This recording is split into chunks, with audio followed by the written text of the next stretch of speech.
Sigamos disfrutando de Esto no tiene nombre. Esto no tiene nombre.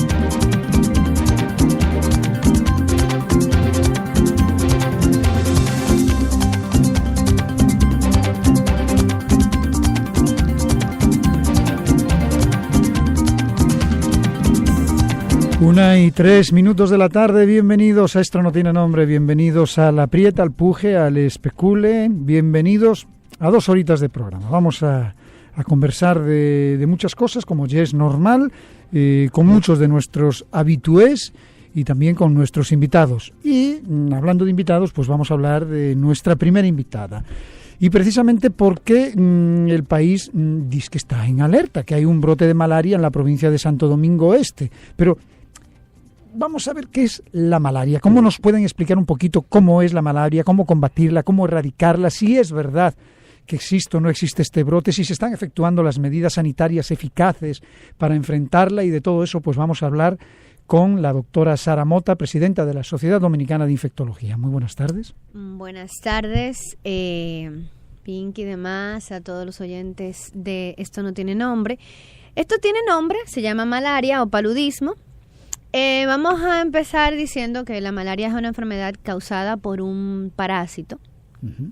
Es transmitida por un mosquito, sí, pero incluso es un mosquito diferente, porque yo sé que la gente cuando dice mosquito le viene a la mente dengue inmediatamente. Exacto. Y los entiendo. La Aedes aegypti. Exacto, pero el mosquito que transmite el Plasmodium o la gente causal de la malaria se llama Anopheles.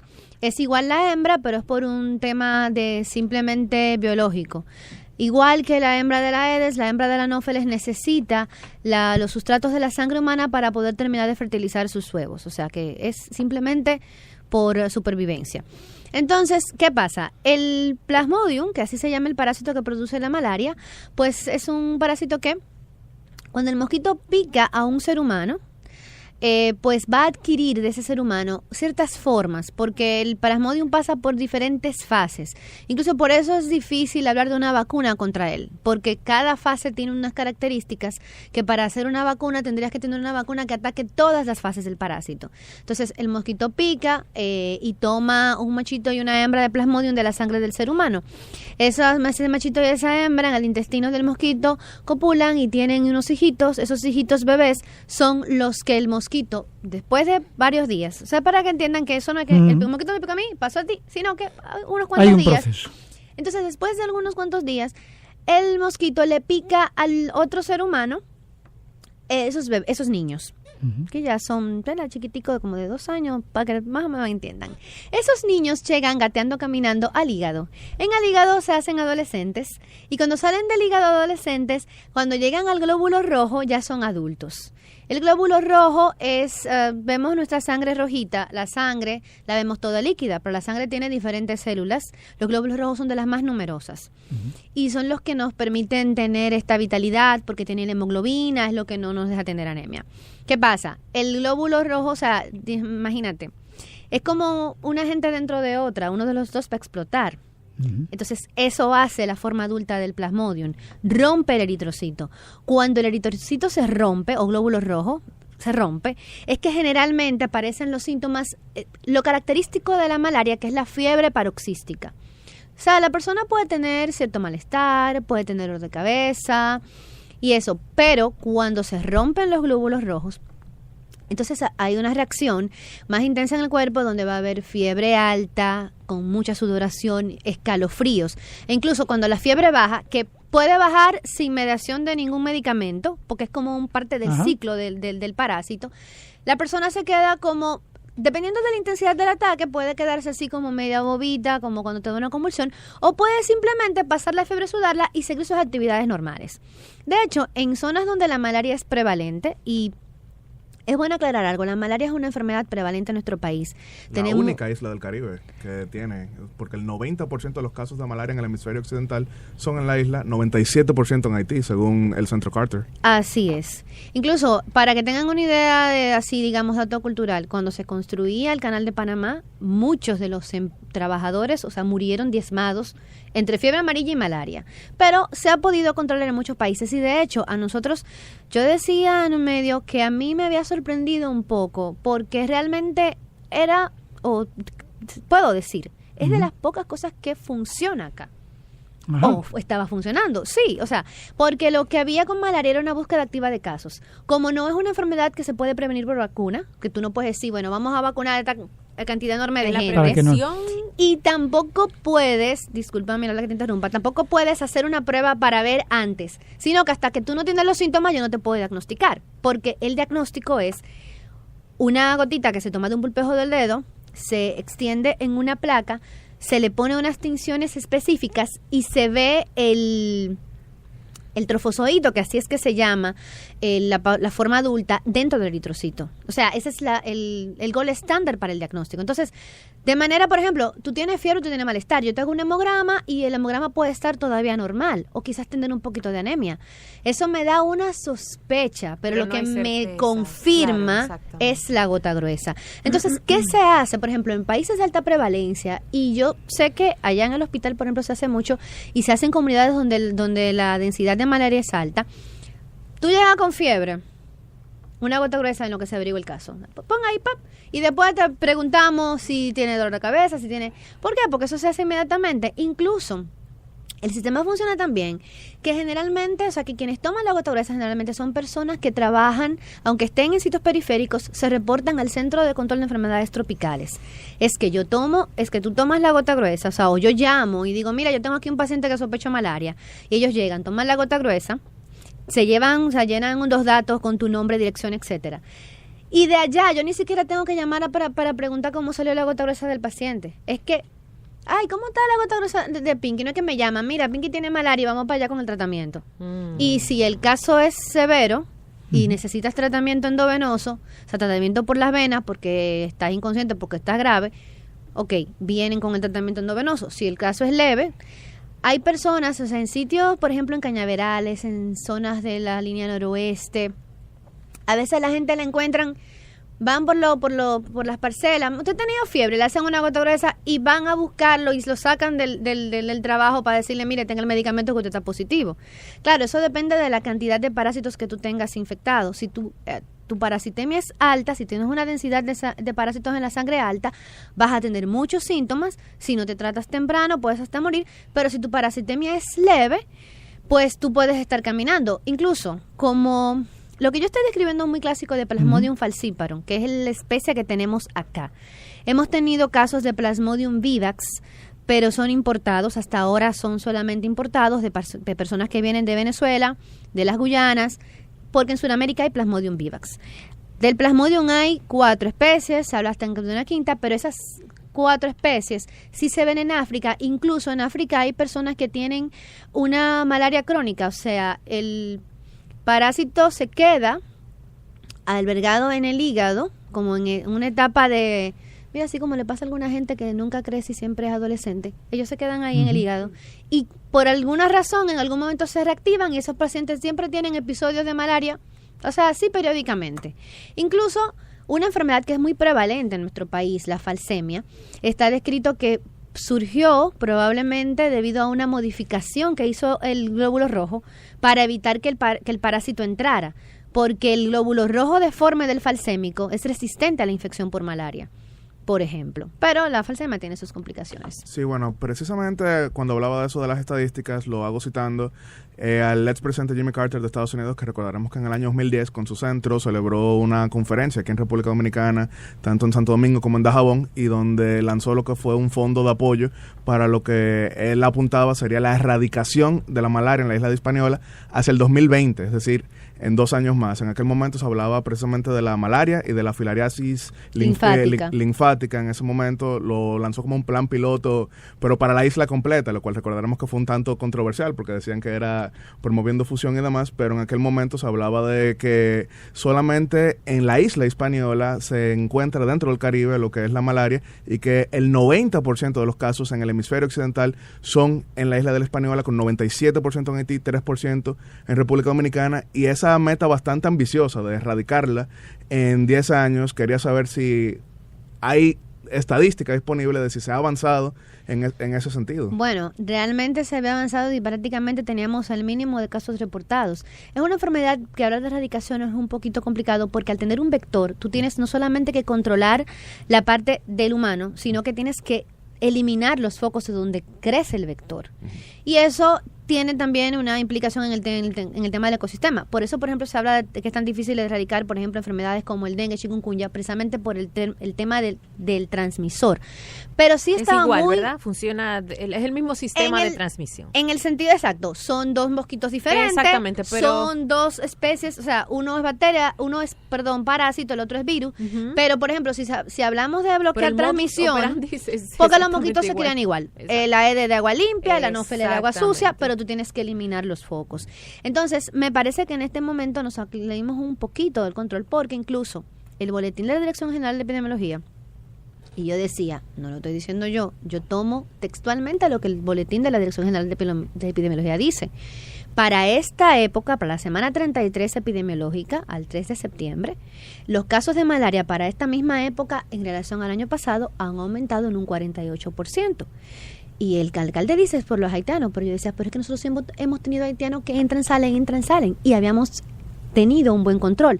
Pero era precisamente eso, porque cuando uno identifica el caso y lo trata, tú no solamente estás tratando al paciente, o sea, si Pinky tiene malaria, yo lo trato. Yo no solamente estoy tratando de curarlo a él, yo estoy evitando que él sea infectante para ustedes. ¿Entiendes? O sea, por eso el control se basaba mucho en esa búsqueda activa de ir en las zonas de alta densidad preguntándole, yo te hablo de que era que iban a las comunidades, o sea, llegaban aquí, ¿quién de ustedes ha tenido fiebre en estos días? O sea, no esperaban a que la gente fuera al centro de salud a quejarse por fiebre. Y si tú vas a quejarte por fiebre, entonces la gota gruesa es de rutina. Yo trabajo, como médico al fin, como este trabajo en uno de esos, que es un hospital donde yo decía, wow, pero el epidemiólogo de aquí hizo un buen trabajo, porque en el servicio de pediatría tú llevas a un niño con fiebre de un día y aparte de todo lo que le hagan, le hacen una gota gruesa de rutina a todos. O sea, ¿pero por qué? Porque todos los libros de infectología y de medicina dicen que si usted vive en una zona endémica de malaria, a todo el que tiene fiebre tiene que hacerle una gota gruesa, porque a diferencia de otras enfermedades, la malaria solamente se trata con antimaláricos. No hay nada que tú le puedas poner. Tú le puedes poner acetaminofén si tiene fiebre, le puedes manejar el dolor, le puedes manejar lo que tú quieras. Si el paciente hace mucha anemia, le puedes transfundir, pero solamente matas el parásito con antimaláricos. Incluso el tratamiento se da a nivel del servicio. O sea, tampoco es que, mira, toma esta receta y cómprate esto. No, es que cuando ellos llegan con la prueba positiva, llegan con los medicamentos. O sea, el paciente no tiene que comprarlos. Por eso es que me chocó tanto ver, o sea, malaria, ¿qué? ¿Por qué? Si hay una vigilancia activa, no tienen por qué presentarse los casos.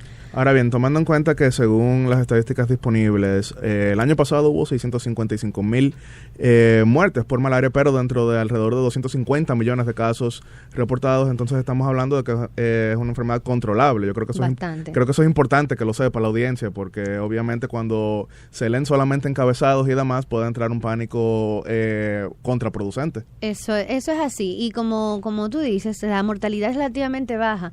Sí, por ejemplo, digamos en África la mortalidad es un poquito más alta. Sí. Lógicamente, si tienes una mujer embarazada, si tienes un niño muy pequeño, si tienes una persona muy mayor o una persona con algún tipo de de compromiso, por otro lado, o sea, alguna comorbilidad que sufra de algo, tu chance de morir es más alto. Pero en sentido general es una enfermedad que a pesar, o sea, tú te pones, bueno, ustedes no son médicos, quizás si lo de un libro de medicina no lo van a entender, pero si buscan, por ejemplo, en Google y les sale, quizás que muchas veces en internet suele darte los cuadros más severos, puede ser, o sea, tiene el potencial de ser una enfermedad sumamente grave y realmente puede matar.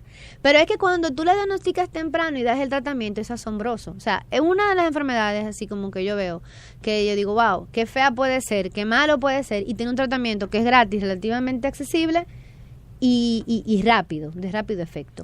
Ahora, yo quiero volver a entrar en el tema de lo que fue el fondo que lanzó el presidente Jimmy Carter, porque en aquel momento fue bastante controversial, porque se decía que República Dominicana no podía tener un fondo compartido con Haití por todo lo que eso implica desde el punto de vista político, pero ahora bien, no podamos mirar hacia el otro lado cuando vemos que el 97% de los casos en la isla son del otro. Entonces, ¿es posible controlar la malaria solamente atendiendo a República Dominicana o hace falta mayor cooperación para lo que es el conjunto de la isla? Definitivamente que si no se puede controlar en Haití, o sea, nos va a afectar a nosotros también. Porque tú lo has dicho, los números están ahí. O sea, con todo y nuestros 2.000 casos, 600 casos, eso aún así viene siendo el 3% de todo lo que se puede ver en la isla. Incluso, yo decía ayer, nuestro control era tan bueno o es tan eficiente, porque a pesar de que tenemos ahora unos cuantos casos, no podemos decir tampoco que no está funcionando un 100%, de que en Haití hay casos de falciparum resistente a la cloroquina, que es el medicamento por elección, que es la primera línea. Y nosotros nunca tuvimos casos de resistencia a cloroquina.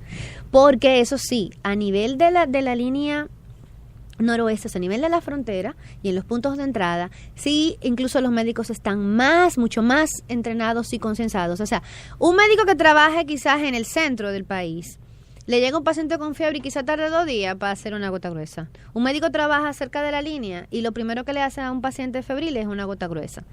Entonces, eso permite que nosotros no tengamos especies de resistencia. Sin embargo, como mencionaste, como la mayoría de los casos de malaria solamente se concentran en esta región y luego en esta región en África, donde sí hay mucho falciparum resistente, tenemos que usar medicamentos de segunda línea, pero no porque nosotros tenemos resistencia, sino porque ya el laboratorio que fabricaba la cloroquina no la hace, porque ya en el mundo, el resto del mundo Exacto. no la necesita, porque mucho Plasmodium es resistente y nosotros aquí tenemos todavía sensibilidad, pero tenemos el problema no diría que la migración es un problema, porque es que si tú tienes la vigilancia no tiene por qué pasar. O sea, cuando tú dices que fulano llegó y me enfermó, es que tú no estabas protegido, tú tienes que anteponerte a eso. Yo recuerdo que cuando estaba en el boom de ébola, el síndrome respiratorio, la SARS y todo eso, yo viajé a un país de Sudamérica y recuerdo que cuando yo llegué al aeropuerto me dieron un papel, una hoja, donde yo tenía que poner mi nombre, el teléfono, o sea, mi nombre completo, como estaba en el pasaporte, y el teléfono y la dirección de donde yo iba a estar en esa ciudad. Y había una serie de checklists donde yo tenía que marcar si yo tenía algún síntoma de enfermedad. O sea, si previo a mi viaje yo había tenido fiebre, algún malestar, erupciones, etcétera. Y yo recuerdo que un amigo me dijo que él por broma puso fiebre y como al otro día lo llamaron. Claro. Entonces, Ay, Dios. no hay que cerrar. Sí, no hay que cerrar, no pasó nada. Le hicieron unas cuantas preguntas. Okay. Control. Tú no tienes que cerrar frontera, pero tú controlas. O sea, y eso es simple. Con los mismos papeles que te dan, o sea, uno tiene que llenar formulario de inmigración, de aduana y no sé cuántos papeles más. Un formulario simplemente ponga su dirección de usted va a estar aquí y se ha tenido síntomas y mantener una vigilancia. Porque ya, o sea, nosotros tenemos la malaria aquí, esa es en la isla. Pero así como malaria hay otras enfermedades. Afortunadamente esta es relativamente fácil de controlar porque tú llegas a la zona, identificas el caso, averigua de una vez, pregunta quién más tiene fiebre y le da tratamiento a todo el mundo y tú cortas eso ahí y eliminas el criadero y matate el foco. Pero hay otras enfermedades que no son tan fáciles de controlar y que se transmiten mucho más fácil, si por aire, si por contacto, y quizás no tienen un tratamiento tan fácil como este que todavía tenemos y que, como te digo, tú vas ahora a cualquier hospital de Servicio Nacional de Salud y hay un stock con esos medicamentos. O lo llevan del Centro de Control de Enfermedades Tropicales. Ahora que mencionas este tema de fiebre y aeropuertos y demás, yo he tenido la oportunidad de ir en distintas ocasiones a África. Recientemente estuve en Senegal impartiendo una conferencia, pero anteriormente también estuve en Ghana y demás. Y eso lo que ha llevado es que generalmente cuando viajo, me ha tocado ir a varios países, tengo que siempre dar inventario de cualquier síntoma que he tenido y demás, específicamente porque aunque yo no soy ciudadano de esos países, el hecho de haber ido y que estadísticamente hablando es relevante la cantidad de casos que se dan en ellos, entonces eso lleva control. Lo digo porque muchas veces se puede pensar que solamente son los ciudadanos de un país, como si fuera un tema nacionalista las enfermedades, pero por ejemplo hay funcionarios de nuestro propio país que pasan por estos y demás, hay representantes diplomáticos y todo esto. Lo digo, el control no se trata únicamente de los ciudadanos de la otra parte de la isla. Y es un tema de salud, no tiene, o sea, con una implicación política tal vez, pero es un tema de salud. Y como digo, tú no tienes que estar a la frontera, tú simplemente tienes que controlar lo que entra, lo que sale. Sí. O sea, porque hay muchas enfermedades, incluso tú hablaste de una conferencia, tú no fuiste a hacer turismo y si lo hiciste quizás fue citadino. Sí. No te metiste necesariamente en una selva. Prácticamente no salí porque el hotel estaba metido en una selva al final. Sí, pero resulta que tú estás mezclado con gente que viene de los sitios del país. Exacto. Y tú te metes en un aire acondicionado con ellos. Sí. Con una serie de bacterias, bichos que tienen ellos allá, con los bichos que tienes tú acá. Y después tú vuelves de regreso y tú duras, ¿cuántas horas tú duras en un avión? Exacto. Porque me imagino que África tú vas vía Estados Unidos, vía Europa. Sí, vía Europa. Y como quiera, o sea, 33 horas de regreso. Gracias. Eso, metido en un avión con toda la gente maravillosa, compartiendo todas sus bacterias, todos sus virus, y ni decirlo cuando tú pasas por un aeropuerto. Ayer salió una publicación de que en las zonas de seguridad del aeropuerto se aislaron más virus que lo que aparecen en el baño del aeropuerto. Sí. O sea, tú entras al baño y te lavas la mano que te la espera, pero tú estás esperando afuera y eso es normal, eso está limpio. O sea que, ¿qué te digo? No es que nos pongamos como este hombre, Howard Hughes era histérico. Sí, se ponía los pies en Kleenex y demás. Bueno, no es que lleguemos a ese extremo, con lavarse las manos es suficiente. Una vez le sacó una pistola a uno de los asistentes de él porque entró sin la mascarilla de respirar. Aprovechando que mencionas a Howard Hughes, recomendando que la historia de ese excéntrico multimillonario, productor de cine, es bien interesante, aunque no tiene que ver con enfermedades específicas, porque lo de él era patológico, pero vale la pena. O sea, se puede sacar reflejo. Sí, no, él estaba psiquiátrico. Pero, por ejemplo, lavado de manos es algo tan elemental y que muchas veces uno no lo tiene en cuenta y se cree que solamente para ir al baño y antes de comer. Y si tú tienes ya mucho rato acá y has estado en la calle antes de llegar a tu casa, tú deberás hacerlo. Pero para no salirnos del tema ya de la malaria, lo que sí tenemos que recordar es que, bueno, efectivamente es una enfermedad prevalente en nuestro país. Hemos tenido unos cuantos casos. Si usted viene o vive en una de las zonas donde se han reportado casos y está presentando fiebre y malestar, acuda a un centro de salud, no se automedique e informe al médico su procedencia, porque en este tipo de enfermedad el nexo epidemiológico, o sea, el tú decir de dónde vienes, es muy importante para el diagnóstico, porque las enfermedades se parecen todas. El enfermo ideal con todo solamente está en el libro, así le digo yo a mis estudiantes. Entonces hay que hacer una buena asociación de examen físico con historia clínica. Si tú tienes fiebre y malestar y no me dice que me duele el carrizo, yo te voy a hacer 50 análisis. Y si no pienso en otra cosa, tú no puedes decir que soy una mala doctora. Me faltó, quizás fue mala doctora porque no te pregunté específicamente de dónde viniste. Porque si tú me dices, mire, a mí me duele la cabeza, tengo fiebre y vivo en... Ay, ¿cómo se llama este sitio que queda para allá? Bueno, no en el Carrizo. Conozco de nombres raros. Bate y Lechería, que queda para allá, por allá atrás. Y vengo de Bate y Lechería. Bueno, mire, pon el dedito ahí. Y no una cotorrita, es y es una cotorrita, un pinchancito o una gota, y ya sé que mi laboratorio no la hace, voy a llamar, mira, yo tengo aquí mira, aquí tengo un tigre que tiene fiebre y viene de la lechería, tiene que tener malaria. Tráeme, incluso a veces cuando el médico tiene mucha sospecha, le pide a la gente del Centro de Control de Enfermedades Tropicales que por favor le tome la muestra y que le den que hacer la primera dosis cuando tú tienes mucha sospecha. Doctora, muchísimas gracias. Hemos conversado con la doctora Sara Mota, presidenta de la Sociedad Dominicana de Infectología. Doctora, tiene que volver, se nos quedaron algunos temas interesantísimos y su forma de comunicar es bastante efectiva. Gracias por habernos acompañado, la doctora Sara Mota, presidenta de la Sociedad Dominicana de Infectología, hablando de un tema que no hay que dejar de hablarlo nunca, la prevención y el tratamiento y la erradicación de enfermedades que son típicas y propias del lugar donde geográficamente estamos ubicados. Gracias, doctora. A ustedes. Enseguida volvemos con Esto no tiene nombre.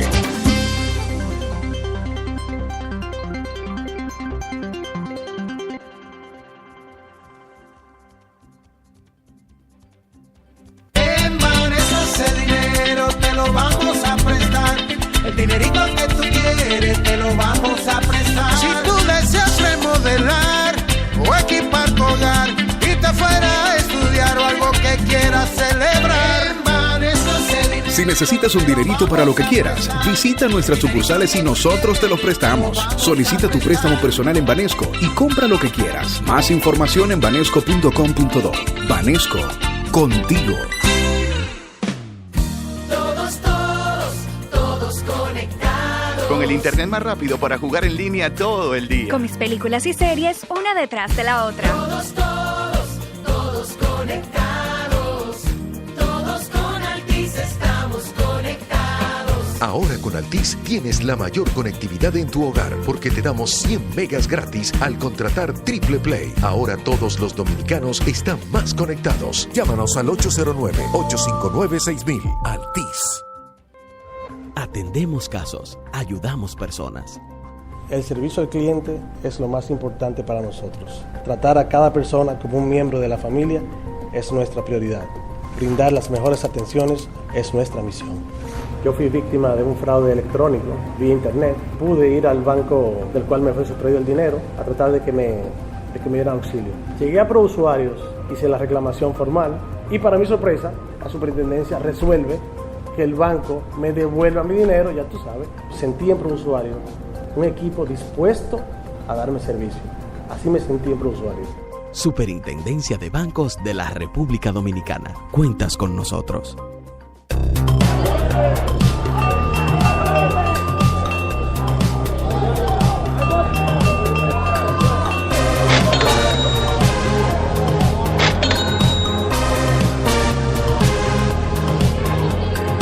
This is Wall Street. Esto no tiene nombre. Quiero escucharlos. ¿Alguien quiere comenzar? Mira, yo tengo 3 muchachos en primaria, 2 en bachillerato y 1 en universidad. ¿Qué hago? Que los números no me dan. Después de comprar los escolares, no va a dar ni para la merienda. Tranquilos, que durante todo el mes de agosto, al comprar los escolares en Jumbo, te devolvemos el 20% de tu compra escolar para utilizarlo en septiembre en todo lo que quieras. Jumbo, lo máximo. Para la próxima clase, vamos a desarrollar un proyecto de robótica educativa con materiales reciclables. Nos vemos mañana. Siempre quise ser maestro. Gracias a esta profesión he logrado todo lo que he querido. Darle una vida digna a mi familia. Tengo mejores condiciones de trabajo. Me formo de manera continua. Puedo ascender y superarme cada día más. Mi familia y yo gozamos de otros beneficios como servicios médicos. Y cuando me retire, tengo mi vida asegurada. La estabilidad laboral no es una preocupación para mí. Ser maestro es ahora mejor que nunca. Sé parte de la familia magisterial.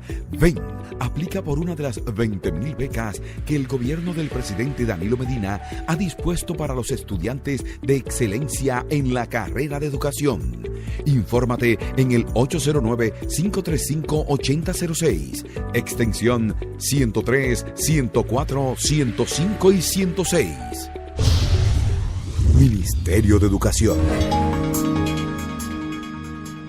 ¿Qué harías si te ganas $1,000,000? $1,000,000. Banreservas premia tus ahorros todas las semanas y te hace millonario. Por cada $500 o su equivalente en dólares que incrementes en el balance promedio de tu cuenta de ahorros Banreservas, generas un boleto electrónico para ganar premios de $100,000 semanales y un premio final de $1,000,000. Banreservas, el banco de los dominicanos. Sigamos disfrutando de Esto no tiene nombre. Esto no tiene nombre.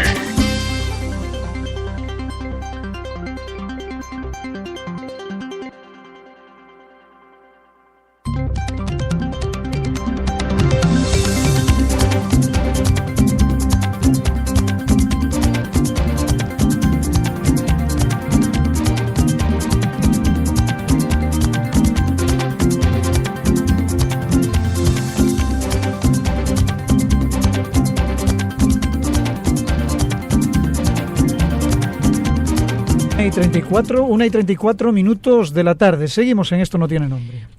Vamos a hablar sobre la aguda crisis que azota a Venezuela y aterrizamos, por supuesto, en República Dominicana con el anunciado crecimiento económico ayer por parte del gobernador del Banco Central, Héctor Valdés Albizu. Y de estos temas vamos a conversar con el economista y habitué de este espacio, Ernesto Jiménez. Bienvenido, Ernesto, nuevamente a Esto No Tiene Nombre. Muchísimas gracias. La verdad que siempre es un inmenso privilegio estar en un programa al que me manifiesto un oyente asiduo y admirador de quienes componen el elenco de este equipo. Son mutuos. Así es, ¿verdad que sí? Muchas gracias. Ernesto, ¿qué sucede actualmente en Venezuela? ¿Cómo está la situación venezolana? Fíjense, ese es un tema en el cual nosotros hemos escrito ya un par de artículos y hemos hablado en medios de comunicación al respecto, porque como ya tenemos una trayectoria importante en los medios de comunicación, corta, apenas unos 4 o 5 años, pero que nos ha permitido ir analizando paso a paso el deterioro progresivo de la economía venezolana. Y nos gustaría acotarnos al elemento económico y no traspasar al elemento político que ya tiene también. Sí, porque después entramos en la etiqueta que tú eres zurdo, que tú eres diestro. Y hablemos de economía. Vamos a hablar de economía y de los fundamentos del mercado. Miren, sin eslogans ni primero, consignas. y esto sí es muy importante y puede parecer algo tendenciado, independientemente de la concepción ideológica que usted pueda tener, es innegable, es irrefutable que el método más efectivo de creación de riquezas en toda la historia de la humanidad es la economía de mercado. Eso está escrito y analizado, empezando por el fundador de lo que hoy conocemos como socialismo o comunismo teórico, que fue el mismo Carlos Marx, en la concepción que se tiene de manera universal. Hay una frase muy importante de un presidente que Yatzel admira bastante y que cabe destacar en este momento, que dice, y me refiero por supuesto a Ronald Reagan. Que Dios lo tenga en la gloria. Dice Ronald Reagan, o dijo en su momento, que los que leyeron a Marx... Si me permite a mí, ya que mencionaste a Reagan. Ok, te dejo la frase a ti. ¿Cómo identificas a un comunista? Pues es alguien que leyó a Marx y Engels. ¿Cómo identificas a un anticomunista? Alguien que leyó y entendió a Marx y Engels. ¡Auch! El principal analista del funcionamiento del sistema capitalista fue el mismo Carlos Marx.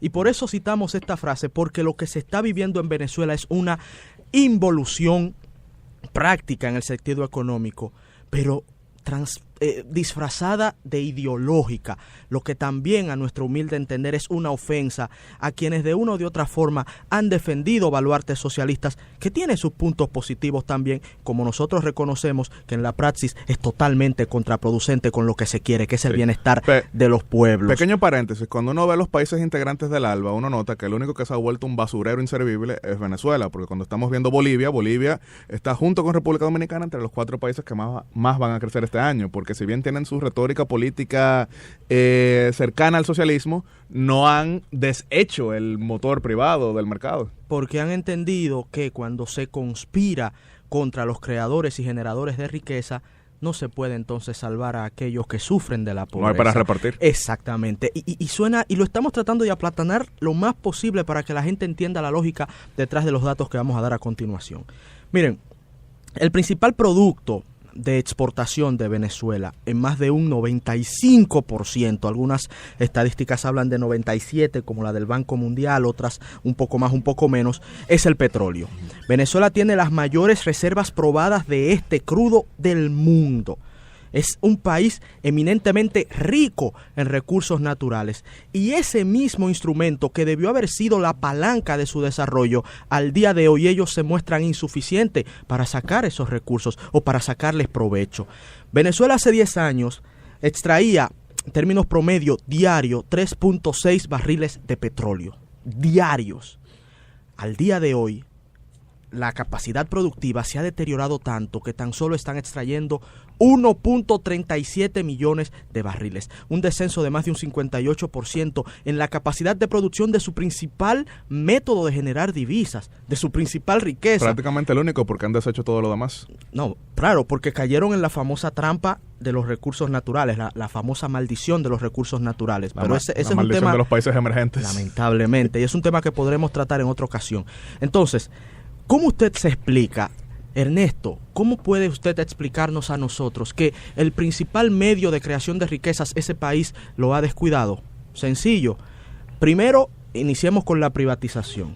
Una privatización sin conciencia, porque quitaron a los que sabían operar para poner a la cabeza de PDVSA, que es el instrumento encargado de gestionar ese recurso natural, nos referimos al petróleo, pusieron al general de la Guardia, al comandante en jefe de la Guardia Bolivariana, fuera del presidente de la República, al jefe de la Guardia Bolivariana, lo pusieron a dirigir la institución encargada de generar recursos a través de la explotación del petróleo. Aclares el concepto privatización ahí, porque no estamos hablando en el sentido tradicional, que uno asume privatización, en el sentido de que es una empresa estatal que luego pasa a manos privadas. Aquí estamos hablando de una empresa estatal que sigue siendo estatal, pero sacaron de ahí a todo el que era experto en el tema. Exacto. Para meter a todo el que era leal hasta la muerte hacia el comandante. Exacto, gracias por la aclaración. Y ese fue el uso del término que quisimos dar ahí en este momento. Entonces, empezamos ahí.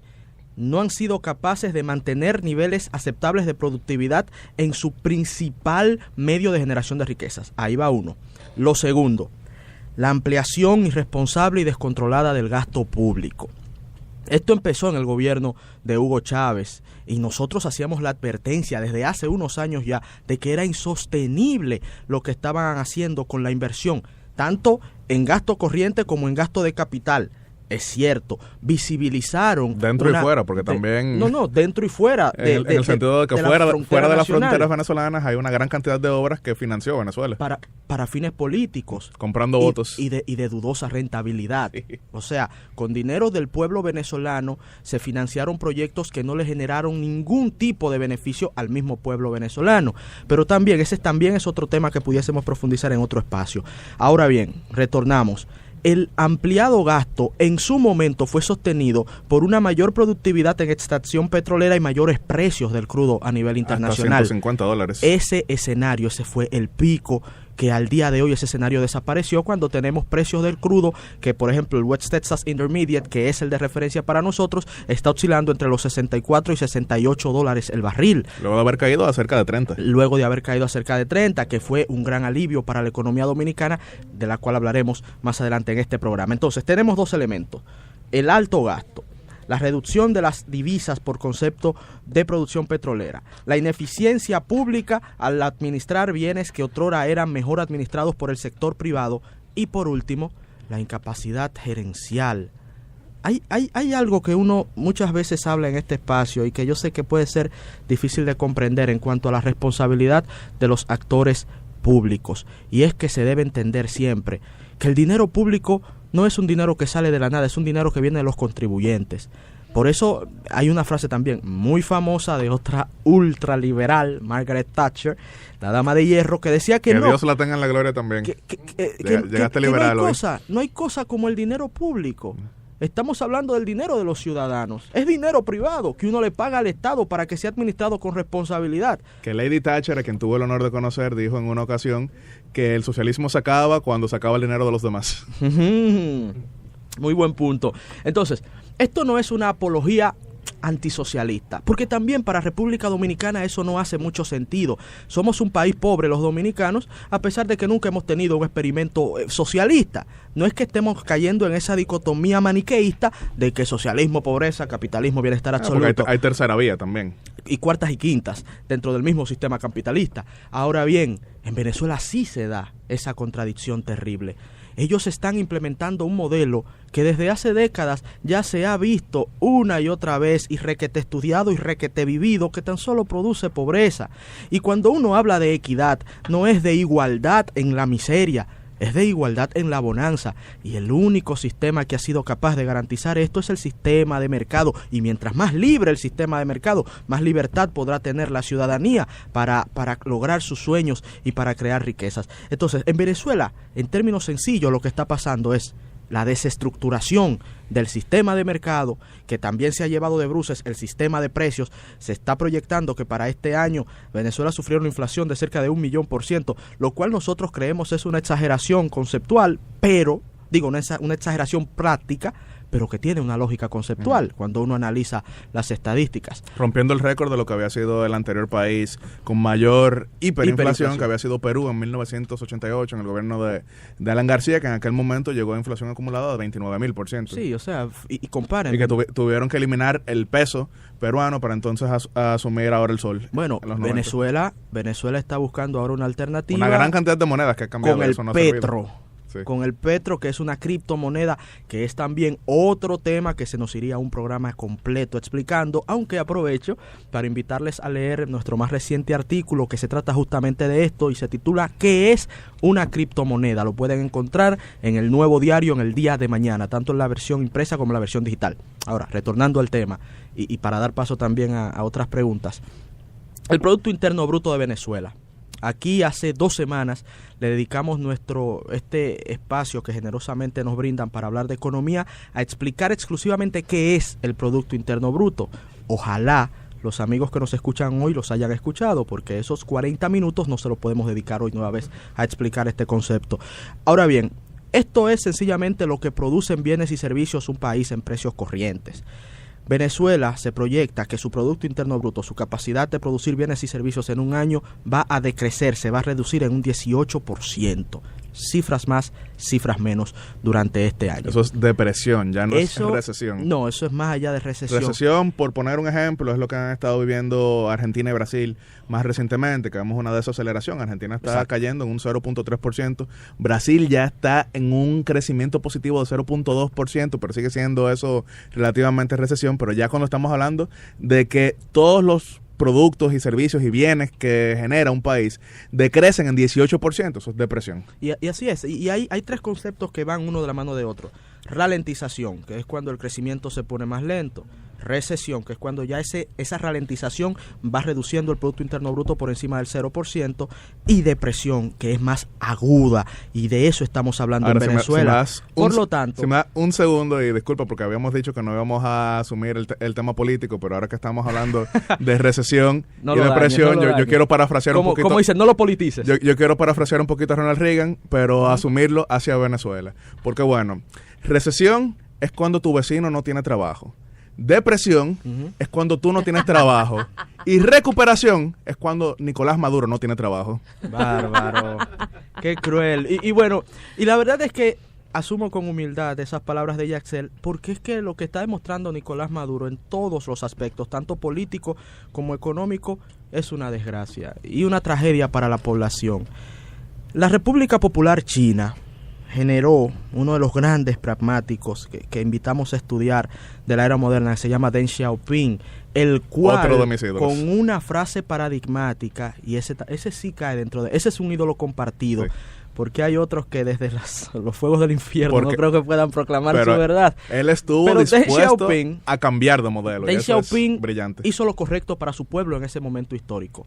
Mantener, en términos políticos, ideologías de orden socialista, pero en términos prácticos y económicos, la apertura hacia el mercado, es decir, hacia el capitalismo. Y Deng Xiaoping, con una frase paradigmática que dedicamos en esto que estamos analizando el día de hoy al pueblo venezolano, esgrimió: no importa, lo importante no es que el gato sea blanco o que sea negro, lo importante es que el gato cace ratones. La razón de ser de un gobierno no es defender una ideología porque sí. La razón de ser de un gobierno es coadyuvar al mejoramiento de la calidad de vida de la gente. Y eso es lo que en Venezuela se ha fracasado al día de hoy. PIB en retroceso, sistema de precios totalmente desestructurado, un sistema de mercados inexistente, inventos políticos que coartan la libertad de expresión, la libertad de movimiento, la libertad de empresa, la libertad en todos los sentidos, de las propuestas libertades por Franklin Delano Roosevelt, como las libertades que conocemos al día de hoy de derechos humanos proclamadas en la Carta de las Naciones Unidas, como en muchos otros escritos internacionales. Una total tragedia en todo aspecto que se analice Venezuela. Hoy vamos a hablar de la estupidez y me gustaría preguntaros cuál fue el primer idiota o el primer estúpido de la humanidad. Todo el país de punto a punto, los 5 puntos cardinales. No son 5. El refrán de hoy, de tal palo, tal astilla. Han quemado gente viva, ha fallecido gente viva.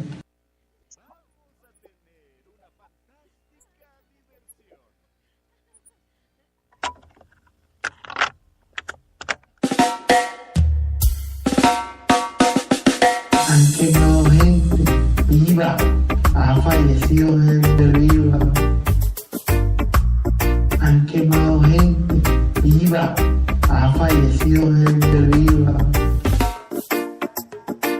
Todo el país de punto a punto. Los 5 puntos cardinales. No son 5. Todo el país de punto a punto. Los 5 puntos cardinales. No son 5. Esto no tiene nombre. Enseguida volvemos con Esto no tiene nombre.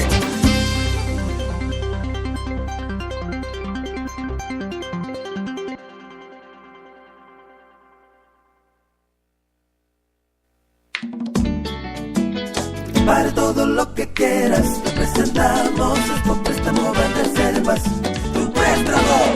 Alcanza eso que tanto deseas con Expo Préstamo Banreservas para que remodeles o amuebles tu hogar, viajes a donde quieras y mucho más, con tasas desde 13.95% fijas hasta 5 años. Solicítalo ya en cualquiera de nuestras oficinas a nivel nacional.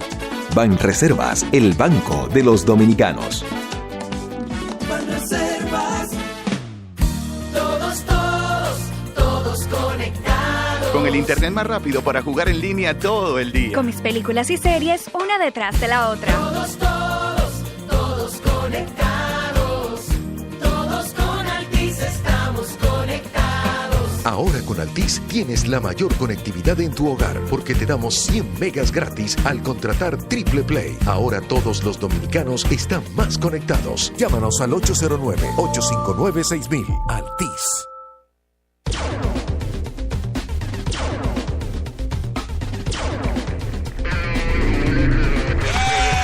Pero es que eso no se puede sancochar como hacer un arroz con pollo, viejo. Esto no tiene nombre.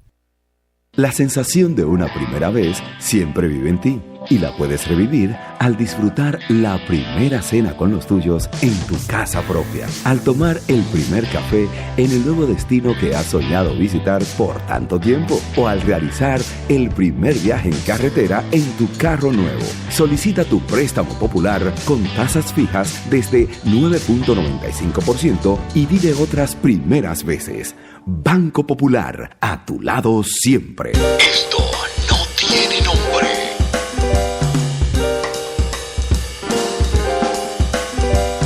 Esto no tiene nombre.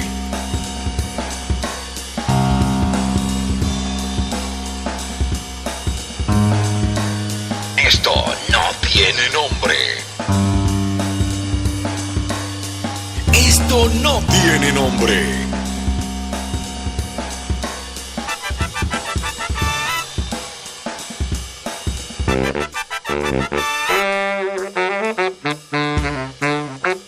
Esto no tiene nombre. Sigamos disfrutando de Esto no tiene nombre. Esto no tiene nombre.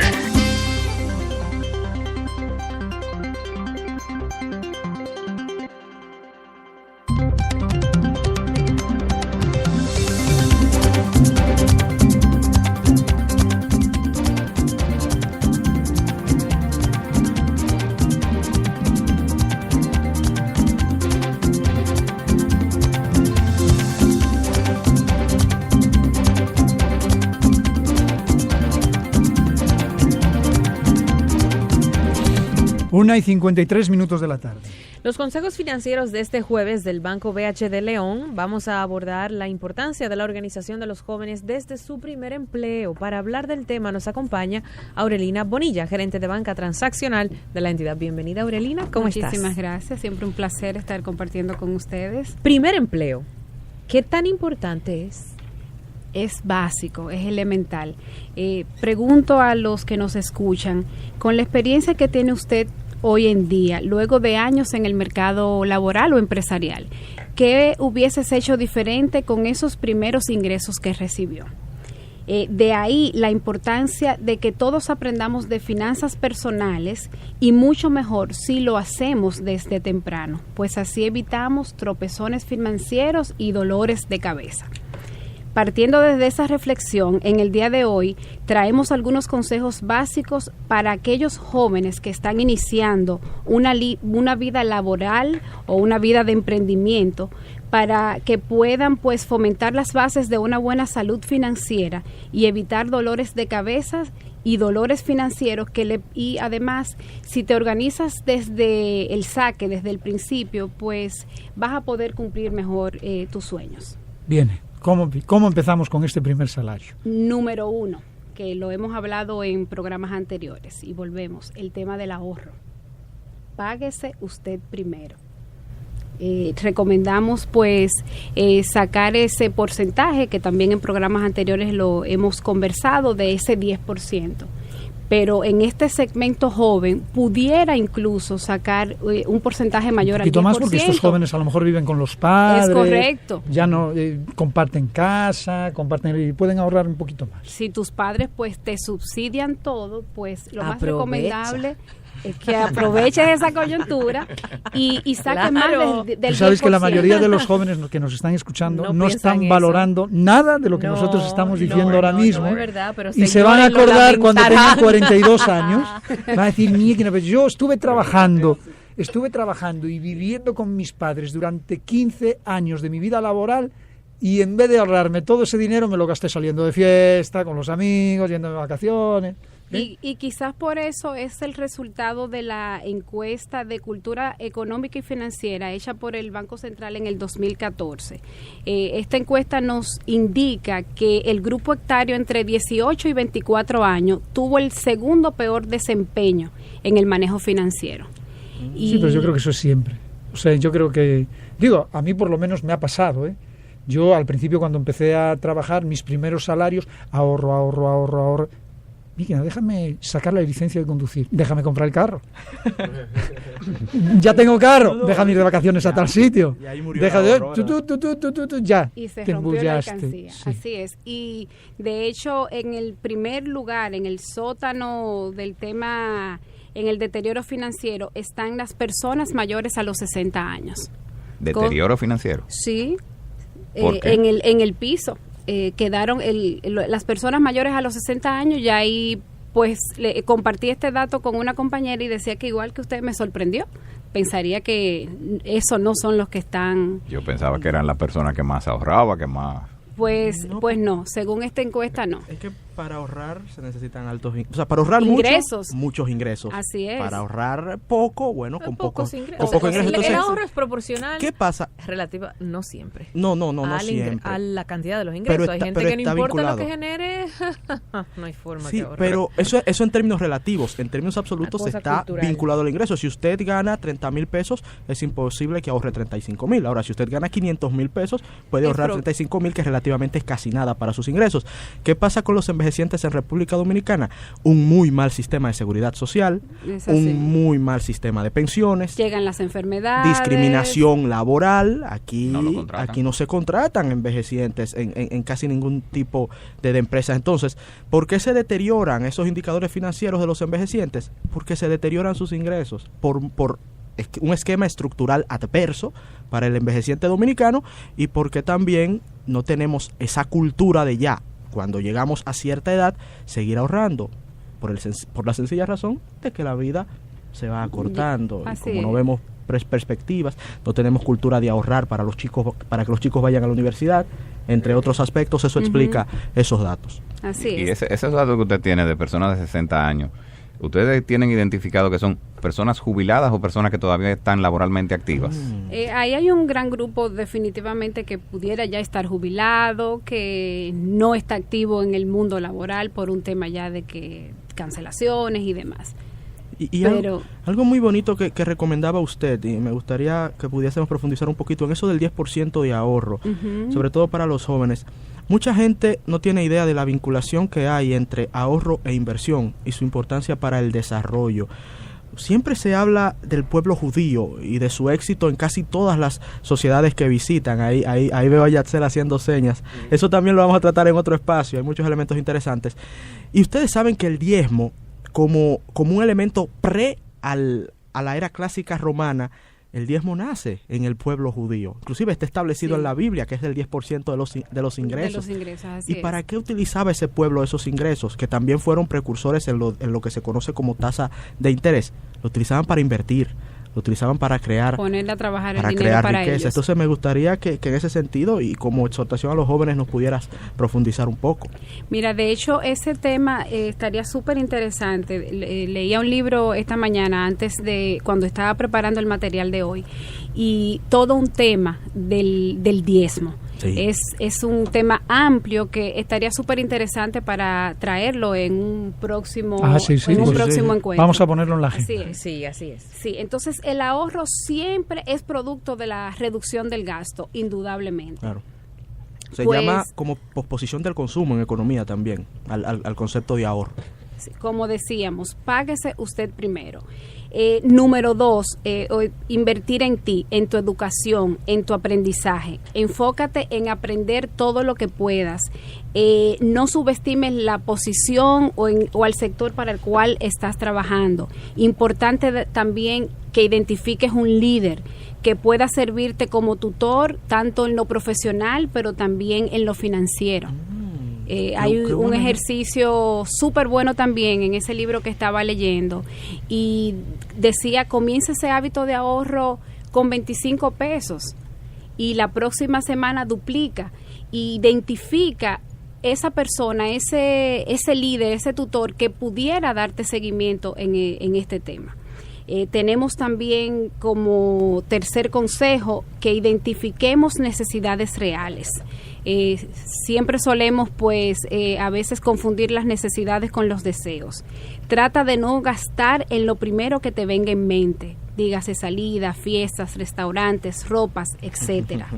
Cuando se empieza a trabajar o a recibir algún flujo de dinero, asimismo pues llegan las necesidades y nos llegan pues los deseos.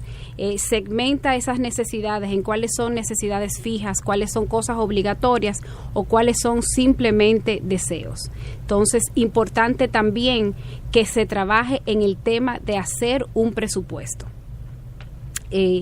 ¿Tienes el subsidio de tus padres como hablábamos desde un principio o tienes que costearte todos tus gastos? ¿Cuáles son los gastos que tienes de transporte, de uniformes, de comida, de vivienda, de educación, etcétera? También evita ser el patrocinador de todas las salidas. Como probablemente del grupo eres el primero que comenzaste a trabajar, evita que seas tú el patrocinador de todas esas salidas que se hacen. El Paganini. Sí es. Okay. El destapa botellas. Yo invito. Sí. Venga. Importante también que se identifique una meta. Piensa en las cosas que quieres lograr. Empieza con las metas a corto plazo, como terminar tus estudios, hacer un viaje, como metas a mediano Oyeron, plazo. Nada de cambiar el PlayStation, de poner un monitor más grande. No. Nada de cambiar el celular por el último modelo, nada de eso. Exacto. Como metas a mediano plazo, ¿por qué no? Pues comprarte un vehículo, a largo plazo obtener tu casa, tu apartamento. Visualiza tu sueño, que eso te va a ayudar a controlar tus finanzas y a usar tu dinero de manera inteligente. Desde ahí mismo empezamos a trabajar ya el crédito de una persona, ¿no? O sea, desde el momento que empiezas a tener tus ingresos como trabajador, si tú manejas bien tu tarjeta de crédito, es visible para las instituciones financieras. Empiezas a ser visible. Así es. Tienes tu cuenta de ahorro, tu certificado, probablemente vas a obtener ofertas menores tasas porque ya estás visible. Wow. Ya se ve en ti una persona con cierta disciplina con el tema del ahorro. Sé cauteloso con tu crédito. Es importante que también cometemos ese error de que no le damos la importancia de mantener un crédito, un buro de crédito saludable, pues muchas veces se nos deteriora desde muy temprana edad y eso nos cierra pues muchísimas puertas. Las instituciones financieras son nuestros mejores aliados y nos pueden brindar diferentes tipos de financiamiento para nosotros adquirir nuestras metas, pero debemos de mantener un historial de crédito saludable. Otro consejo también es evitar coger préstamos o tarjetas de crédito para otros a tu nombre. Ese error también. Eres un fiador solidario que realmente eres el deudor. Los muchachos, mira, ya a mí se me deterioró el crédito. Vamos a cogerlo a nombre tuyo. Pero hay quien hace eso, de verdad. Claro que sí. Yo estoy sorprendido también. Hay quien te dice inmediatamente que sí. Sí. Pero es que es como que no tiene sentido, porque si al amigo de uno se le deterioró el crédito fue por cierto grado de irresponsabilidad, entonces ¿cómo me pongo yo en peligro? Pero hay edades en las que tú no calculas eso. Tú eres mi hermano, ayúdame ahí. ¿Sabes lo que pasa? Que yo te tengo. Que no calculas... Y nos hundimos los dos. ¿Sabes lo que pasa? Que no calculas eso y va ahí una persona con una personalidad un poco débil, que quiere caer bien dentro del grupo, que sí tiene crédito, y dice, concholes, esta es mi oportunidad de yo encajar, ¿entiendes? Con este tipo y que a este tipo yo caerle bien, ¡pa! Listo. Es un tema. O sea, no te creas a veces que la gente lo hace mucho por desconocimiento, sino porque a veces le priman otro tipo de intereses quizá emocionales. Muy buen punto. ¿Qué consejo le darían ustedes a estos jóvenes que tienen esa chispa de emprender? Entonces no tienen el capital y deben acudir a una institución financiera a que le preste, ¿verdad? Le facilite este dinero, se van a endeudar. Me siento identificado con esa pregunta. Sí. ¿Qué consejos nos das? Ahí es importante que evalúes muy bien ese proyecto que tienes. Las instituciones financieras ahora pues tenemos áreas donde se reciben esos proyectos y de hecho se apoya en el tema del emprendimiento. Todas las áreas de las instituciones financieras está el segmento pymes, pequeñas y medianas empresas, y de hecho recibes asesoría en materia legal, en materia fiscal, en temas de contabilidad. Y qué bien y qué bueno que tanta gente ahora y los jóvenes no piensan como pensábamos quizás hace 20 años atrás, graduarte de la universidad para conseguir ese trabajo. Ahora hay muchísima gente emprendiendo y las instituciones financieras están apoyando en ese sentido. Pero Ernesto, mira, para poner tu carrito de helado yo te ayudo, no hay problema. Pero no hace falta que vayamos a molestar a la gente, yo te ayudo con eso. Es muy probable que con tu nuevo emprendimiento, tu nuevo empleo, las instituciones financieras te ofrezcan una tarjeta de crédito. Nuestra recomendación es que antes de iniciar con el uso de esa tarjeta de crédito hayas trabajado en tu presupuesto y no cojas un límite mayor al 60% de tus ingresos en el límite de la tarjeta. O sea, cuando te llaman por teléfono, le estoy ofreciendo una tarjeta, fíjese, se la estoy regalando. Por ser a usted. Una tarjeta por ser usted y ser tan buen cliente, bla, bla, bla, bla, bla, bla, bla, bla, bla, bla, bla, bla. Le voy a dar una tarjeta que tiene de límite 300.000 pesos. Y ese señor que hace rato que no los ve todos juntos, dice que sí. Dice, espérate. Me están dando... La recomendación es, como le dije, ahí pues validar el presupuesto y ver si realmente mensualmente vas a poder pagar, hacer el pago total de esa tarjeta de crédito, porque viene entonces el tema del pago mínimo y vienen los financiamientos. Y por lo regular, quien tiene hoy en día ese deterioro financiero fue meses y meses y quizás años en déficit todos los meses y en pagar ese mínimo, entonces luego se cae en legal. Igualito que la economía dominicana. Así mismo. Déficit y déficit. Así mismo. Sí, ¿verdad? Y ya por último y no menos importante, como hablábamos antes de salir al aire, asegura tus bienes.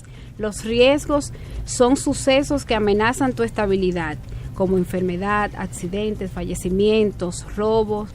Entonces por eso te recomendamos también que asegures el tema de tu salud, de tu vehículo. Si ya pues pudiste dar el paso de comprar o adquirir ese vehículo, asegúralo. Sigue tu ritmo y no sigas el ritmo de los demás, porque a veces pues nos llevamos de muchos referentes externos. Excelente. Muchísimas gracias. Aurelina Bonilla, gerente de banca transaccional de Banco BH de León, ha estado con nosotros conversando los consejos financieros de cada jueves sobre el tema de organización de los jóvenes desde su primer empleo. ¿Dónde puede la gente conseguir esta información en línea para tenerla más a mano y fresca? Invierte en tus ideas.com.do. También escribiéndonos a nómina-empresarial. Están todos entrando aquí ya. El carrito de la bhdeleon.com.do. Gracias, Aurelio. Cirilo es el del full truck. Exportador Dominicano, La demanda mundial de bienes y servicios aumenta día tras día, abriendo nuevas oportunidades de negocios alrededor del mundo. Para aprovecharlas, debes prepararte para responder a las exigencias del mercado internacional. Bandex trabaja para apoyarte con financiamientos oportunos y accesibles, así como productos y servicios que aseguran y garantizan el éxito de tus exportaciones. Contáctanos ahora. En el año del fomento a las exportaciones, Bandex te acompaña. Bandex, Banco Nacional de las Exportaciones.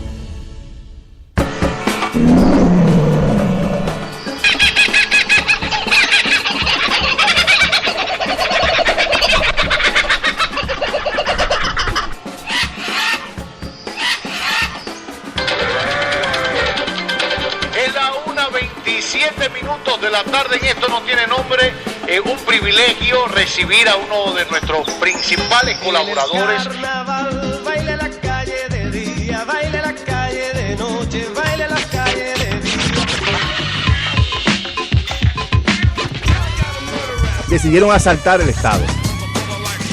En la isla de Colón. Enseguida volvemos con Esto No Tiene Nombre.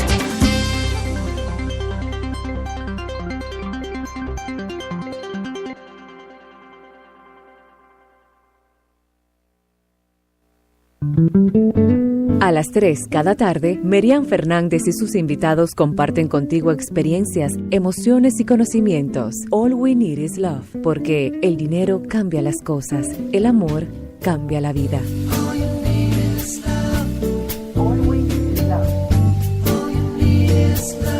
De lunes a viernes de 3 a 4 de la tarde. All we need is love, porque el amor sigue siendo la oferta más irresistible. Por la nota 95.7. Conoce de todo.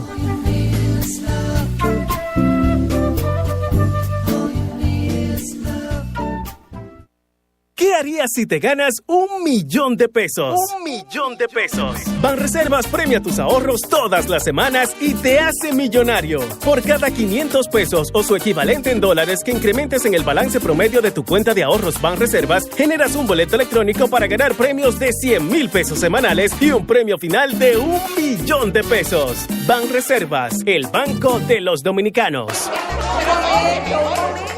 Quiero escucharlos. ¿Alguien quiere comenzar? Mira, yo tengo 3 muchachos en primaria, 2 en bachillerato y 1 en universidad. ¿Qué hago? Que los números no me dan. Después de comprar los escolares, no va a dar ni para la merienda.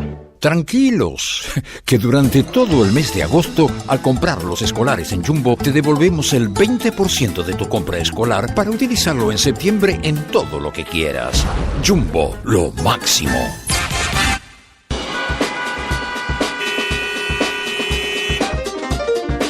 Esto no tiene nombre. Ver la dedicación, progreso y calidad de vida de mi maestra de artes inspiró en mí el deseo de enseñar. Quiero crecer, apoyar a mi gente, influenciar positivamente los jóvenes de mi comunidad y con la carrera de educación lo puedo lograr.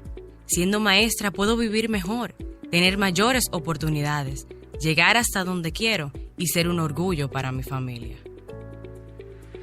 Sé parte de la familia magisterial. Ven, aplica por una de las 20,000 becas que el gobierno del presidente Danilo Medina ha dispuesto para los estudiantes de excelencia en la carrera de educación. Infórmate en el 809-535-8006, extensión 103, 104, 105 y 106. Ministerio de Educación. En Banesos ese dinero te lo vamos a prestar. El dinerito que tú quieres te lo vamos a prestar. Si tú deseas remodelar o equipar tu hogar y te fuera a estudiar o algo que quieras celebrar. En Banesos ese dinero. Si necesitas un dinerito para lo que quieras, visita nuestras sucursales y nosotros te los prestamos. Solicita tu préstamo personal en Banesco y compra lo que quieras. Más información en banesco.com.do. Banesco, contigo. Sigamos disfrutando de Esto no tiene nombre. Esto no tiene nombre.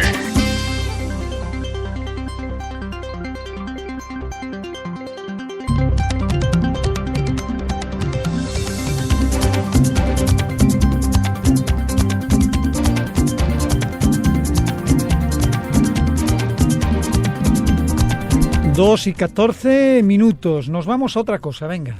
Hace tan solo una hora o menos de una hora, el presidente Danilo Medina confirmó que próximamente convocará el Consejo Nacional de la Magistratura para escoger nuevos... ¿Y tú cómo lo sabes? Si anunciaron una rueda de prensa para las 4 de la tarde para decir eso. Yo no sé si la rueda de prensa es para eso. No, él no dijo eso. O sea, lo que dijo el vocero de la presidencia, Roberto Rodríguez Marchena, es que a las 4 de la tarde el consultor jurídico del Poder Ejecutivo iba a dar información de gran interés para el país. Y eso ha llevado a que muchas personas consideren que pudiese ser el anuncio del Consejo Nacional de la Magistratura, tomando en cuenta que hay 4 jueces del Tribunal Constitucional que están vencidos, que estarán vencidos. O sea, eso no tiene nada que ver tampoco con la amnistía para lavadores y ricos que sacaron. Eso no. Tú ves, hay que hablar con el economista. Eso no sería un anuncio del consultor jurídico. Hay que recordar que, por ejemplo, la última vez Hacienda que debe hacer eso. En ese caso sería Hacienda, pero recordando que la última vez que se anunció que el consultor jurídico iba a dar declaraciones de gran interés, lo que terminamos viendo fue el desconocimiento de China-Taiwán para pasar a China Popular. Es decir, el precedente más reciente que tenemos. O sea, que puede salir cualquier cosa de esta rueda de prensa. O sea, por ejemplo, podría salir a hablar de que han abierto una investigación con el tema de la mochila Gate. Para eso sería el procurador. No sería el consultor. No sería el consultor. Y hay que recordar el procurador no lo va a hacer. Como ha tenido tanta importancia. Pudiera sorprenderme, ¿verdad? Y recordar que el consultor... Vamos a dejar las puertas abiertas a la institucionalidad. Recordar que el consultor jurídico del Poder Ejecutivo fue una especie de vocero extraoficial el año pasado del Consejo Nacional de la Magistratura. Entonces, hay ese tipo de relación. Pero lo que ha llevado a esta teoría es lo que principalmente nos tiene hoy en día discutiendo y debatiendo ahora adelante con el profesor Cirilo Guzmán, y es el hecho de que vimos una sentencia bien importante, como lo es aquella que declaró que la Constitución no puede ser declarada inconstitucional. Y rápido que salió esa sentencia. Sí. Lo primero que vimos fue el dispositivo, pero ya a partir de hoy hemos tenido el texto disponible. Ya yo la tengo, sí. Entonces, sobre eso vamos a estar comentando y dialogando. Y precisamente se preguntarán, bueno, ¿y eso qué tiene que ver con el anuncio de Flavio Darío? Y es que a algunos que les gusta... las teorías de conspiración. No necesariamente conspiración, las hipótesis. Vamos a decir, adivinar de manera educada. Consideran que tras este revés, lo que pudiera buscarse es cambiar la composición del Tribunal Constitucional. Pero esa es más especulación. Vamos a hablar de precisamente para revertir esto. Para desentarlo. Ahora bien, tenemos 2 cosas. Una, que sería solamente especular, así que habría que esperar a las 4 de la tarde, y otra, que ya es cierta, que es la sentencia que tenemos. Así que, profesor, adelante. Pero el detalle de eso que tú estás diciendo, si esa teoría se concretizase, de que se va a cambiar la composición del Tribunal Constitucional para revertir esto que ha pasado, recordemos que una sentencia no puede ser variada por otra. Exacto. Ya no habría una jerárquicamente otro tribunal después del Constitucional, a menos que no entremos en la Corte Interamericana de los Derechos Humanos, pero lo vemos cuesta arriba. Y además, cuando vemos el criterio que aplicó de manera prácticamente unánime, y cuando digo prácticamente unánime, lo digo porque no vi ningún voto disidente en esta sentencia, porque por lo menos en mi opinión,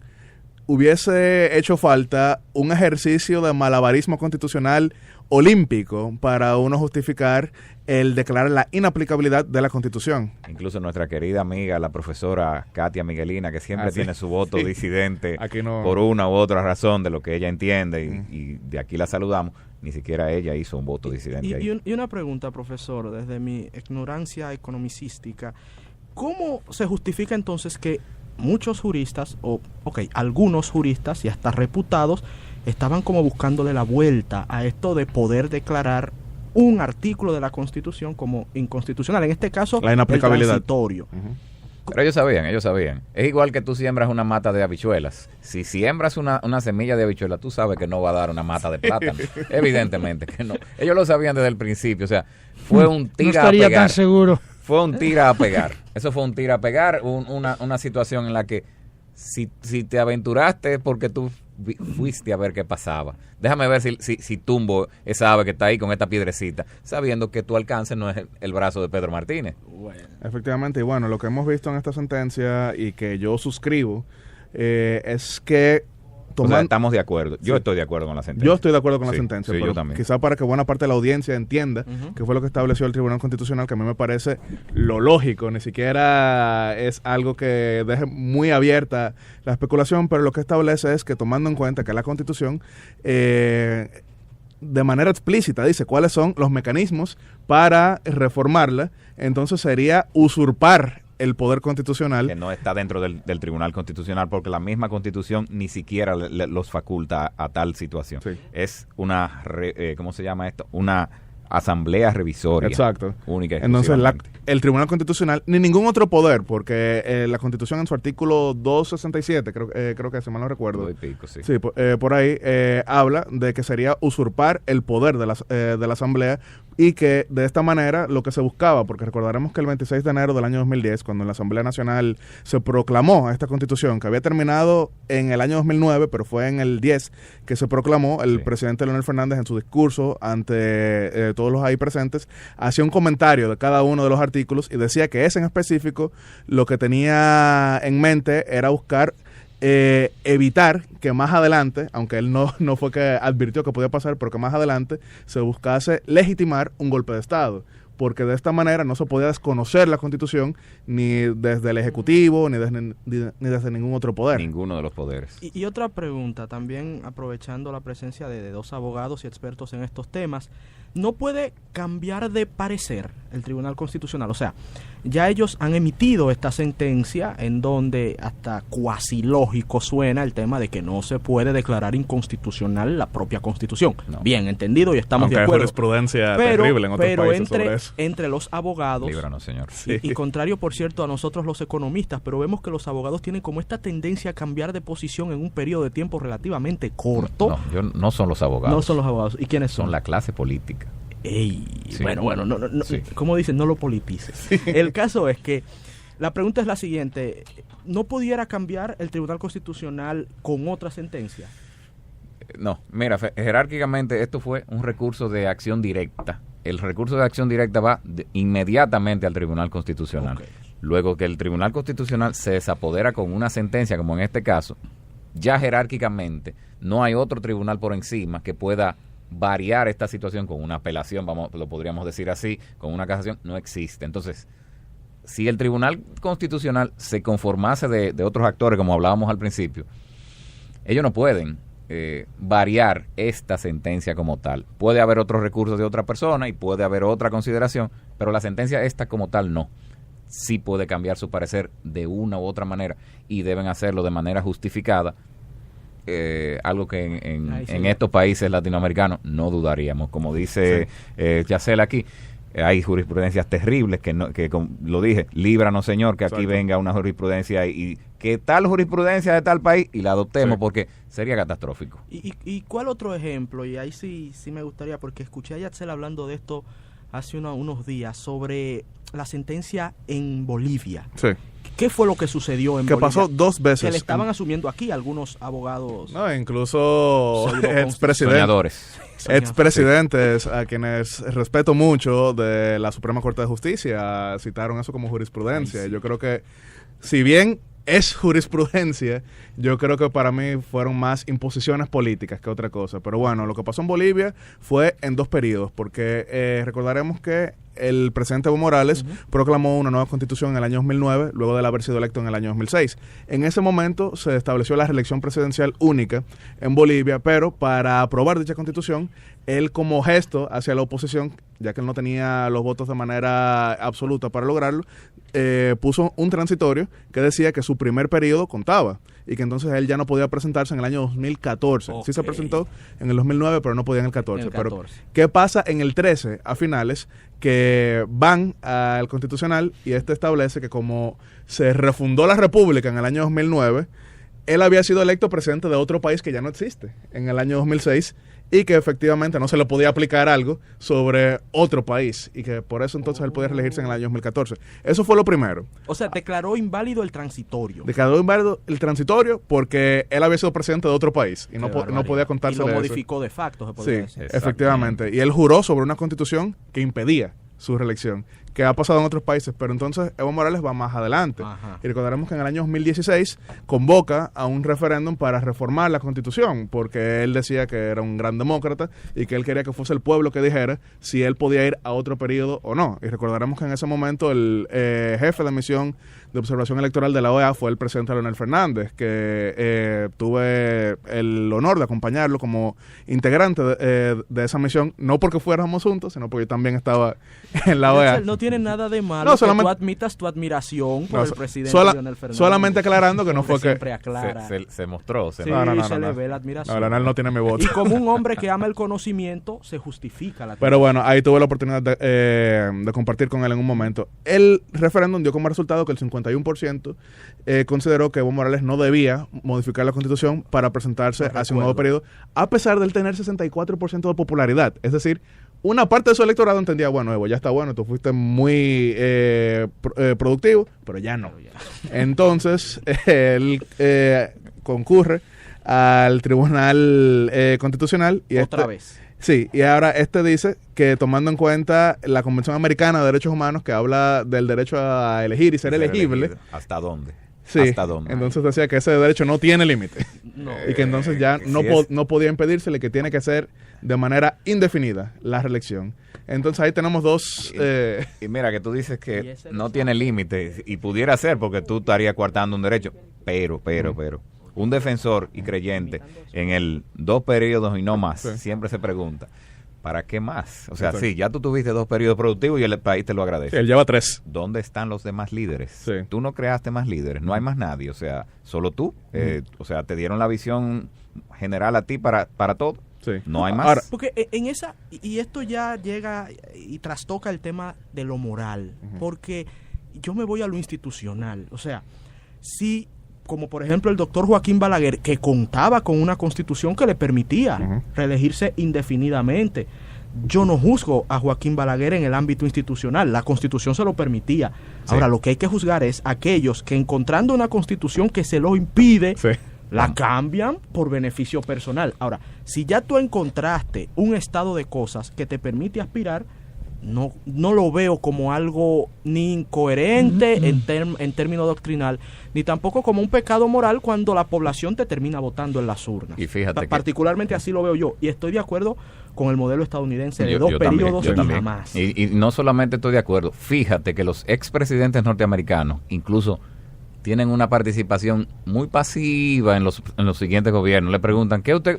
No, ya mi gobierno pasó, ya ese es el gobierno de este. Sí, no opinan, y no opinan casi nada. Incluso aunque se lo reclamen. Es muy raro verlos opinar. No, este es el gobierno de Trump, ahora pero ni siquiera para hacer oposición, ¿eh? Ni siquiera no la hacen. No la hacen. No, y de por sí ahora que estamos hablando de los expresidentes y del modelo americano, que yo lo defiendo. Que pequeño paréntesis, no es... Pequeño paréntesis, ese no es el modelo que tenemos en República Dominicana. En República Dominicana tenemos uno inspirado. ¿Por qué lo digo inspirado? Yo hablé del modelo estadounidense, no dije no lo digo por ti, lo digo porque mucha gente se confunde. Porque el modelo americano habla de un máximo de 9 años. ¿Y por qué máximo de 9 años? Eso establece que si, por ejemplo, Ernesto es vicepresidente de Cirilo Guzmán, electo en el año 2020, vamos a ver, oye, qué buen pongan una cuanta valla por ahí. Lamentablemente no te puedo poner 5 puntos de regalo. Pero ahora no le va a gustar. Ahora sí no le va a gustar. Si el profesor Cirilo Guzmán, presidente de la República, fallece en ese primer año y asume Ernesto entonces... Devuélvame 5 puntos. Asume Ernesto en ese año 2020, Ernesto puede presentarse en un periodo propio en el año 2024, pero no en el 28. Mientras que si Cirilo Guzmán fallece en el año 2023, entonces Ernesto puede presentarse en el 24 y en el 28. Porque el lapso son 9 años. El lapso son 9 años, mientras que aquí, como no establecimos esa cláusula de manera explícita, entonces sí pudieran ser 12 años máximo. Ahora, y muy interesante. Y una última cosa. Y una última diferencia. Pero vas a cambiar de tema, para seguir ahí mismo. En eso mismo. Para seguir ahí mismo. Este sistema constitucional se adoptó luego del gobierno del presidente Franklin Delano Roosevelt. 4 veces presidente. Que lo citamos anteriormente. El único gobernante estadounidense que gobernó por 4 periodos, no terminó el cuarto periodo falleció porque casi la inmediatamente. biología, que al final cuando los hombres no saben poner límites institucional, Dios se encarga de eso, y no estoy diciendo que fue un presidente malo, pero es así, es así, la biología le impuso el límite que él la naturaleza siempre tiene su factura aplicar. por ahí para pasar. Totalmente. Y veremos Y eso falleció aquí. en su cuarto periodo. A partir de ahí fue que en la Estados Unidos la naturaleza te guarda esas se aplicó facturas para eso. siempre. Ni Hipólito, ni Leonel, ni Danilo se van a jubilar. Va a tener que la biología jubilarlos. Bueno, la biología Aunque nos jubiló a los grandes caudillos. No lo voy a personalizar. Yo creo que no lo jubilaron. Pero los llevaron. caudillos vienen duros. Bueno, el último de los caudillos estuvieran aspirando todavía. El último de los caudillos Si todavía. estuvieran vivos, sobre todo el ciego. Bueno, el último de los caudillos Estuviera todavía, aspirando. 48 horas antes de fallecer, estaba negociando la reforma de la Constitución. Juan Bosch decía que el gran... Bueno, está bien, no lo voy a decir. Pero bueno. El tema es... Sí, pero no quiero dañar el debate. Sí. Ahora. Pero sí, para terminar en un poquito República con el Dominicana, tema, sí. y esto brevemente, Yatsel, te doy paso, es importante que sobre todo los jóvenes entiendan lo siguiente. La Constitución está para preservar las libertades de los ciudadanos. Ese es su propósito fundamental. Y la herramienta más válida que posee son los límites al poder. Con los límites al poder, los Estados Unidos han garantizado no tener nunca una dictadura, entre muchos otros factores, porque los de ellos vienen desde un tema cultural y luego un tema Nunca se ha constitucional. hablado en Estados Unidos de un golpe de Estado, de ninguna manera. Es verdad. Nunca. Los mataban, pero bien, el caso es que en República... ¿Cómo fue? No, porque allá los mataban. Ajá, Aquí teníamos ajá. golpes militares, allá teníamos asesinatos, pero Caramba. en República Dominicana hay que entender que este modelo que se ha adoptado es una garantía para las libertades del pueblo dominicano. Intentar trastocarlo por intereses espurios de carácter personal es atentar contra las simientes mismas de esta democracia que vamos enarbolando. No podemos como jóvenes aceptar bajo ninguna circunstancia que por la ambición de uno o de varios o de un grupito se intente cambiar un método que de aquí a 100, 150, 200 años será garantía de nuestra libertad. El que en 8 años no pudo dejar una impronta de gobierno para el futuro y las generaciones por venir en nuestro país, no lo hará en 12. Pero no lo hará en Leonel 16, tiene ya no lo 12, hará en ¿quiere 20. volver? Y tiene una ¿A buscar impronta qué? positiva para la República Dominicana. ¿Quién? Es la pregunta, no hay más nadie. O sea, no hay. Pero es lo que yo digo. Pero sí, ahora hay un tema que yo lo decía ahorita. Constitucionalmente. No es la fábrica de líderes. Constitucionalmente. No, fábrica de presidentes. Perdón. Hay muchos líderes, solamente pero hay dos. pocos presidentes. O sea, fábrica de presidentes que nada más ha dado 2. Sí. Ahora no. Sí, pero esto es loable, porque hay otros partidos políticos que solo dieron 1. Al menos el PLD tiene 2 y ahora están... Bueno, el PLD realmente No, 2. 2, el PLD 2 porque Juan Bosch fue era presidente PRD. por el PRD. Por el PRD. Así es. Y Bosch fundó los dos partidos. Sí, un hito histórico también lo del profesor, el más grande analista. Que él era vegano. Aunque hay que resaltar que él fue Verde. Sí, pero de descendencia europea. Ahora, catalán. bueno, sonó mal eso. Sí, de hecho, de por sí hemos tenido 3 catalanes como presidentes, que son el presidente Juan Bosch, el presidente Balaguer eso, ni un y el presidente Hipólito Mejía. Por eso, ya lo entiendo todo. Que Por eso es. Eso, Porque no, ¿Qué quieres decir con ¿Qué qué pasó quisiste ahí? decir con eso? Porque no hemos tenido Dime. presidente gallego. Digo, porque los Ah, gallegos sí, los somos catalanes nada tan más. inteligentes que no nos interesa meterse en ese lío. Ey. Detrás de un gran presidente, de cualquier Salió tipo, de abajo siempre de hay una un gran patana. gallego. ¿De dónde era? Bueno, déjame dejarlo ahí. ¿Eh? Menos detrás de Donald Trump. Y bueno, hay que resaltar también una última diferencia del modelo dominicano con el modelo americano, y es que nuestra Constitución, en lo que yo considero es un error, habla de repostulación, no de reelección. Por eso recordaremos que en el año 2004, Hipólito Mejía, que perdió en su intento de permanecer en el gobierno, quedó inhabilitado para más periodos. Ya en la reforma, entonces, del año 2015, se volvió a usar el criterio de repostulación. Recordaremos que hubo una campaña de la Presidencia de la República que decía, vamos a darle un do a la Constitución, lo cual a mí me pareció terrible, pero Sí. bueno, esa es otra cosa.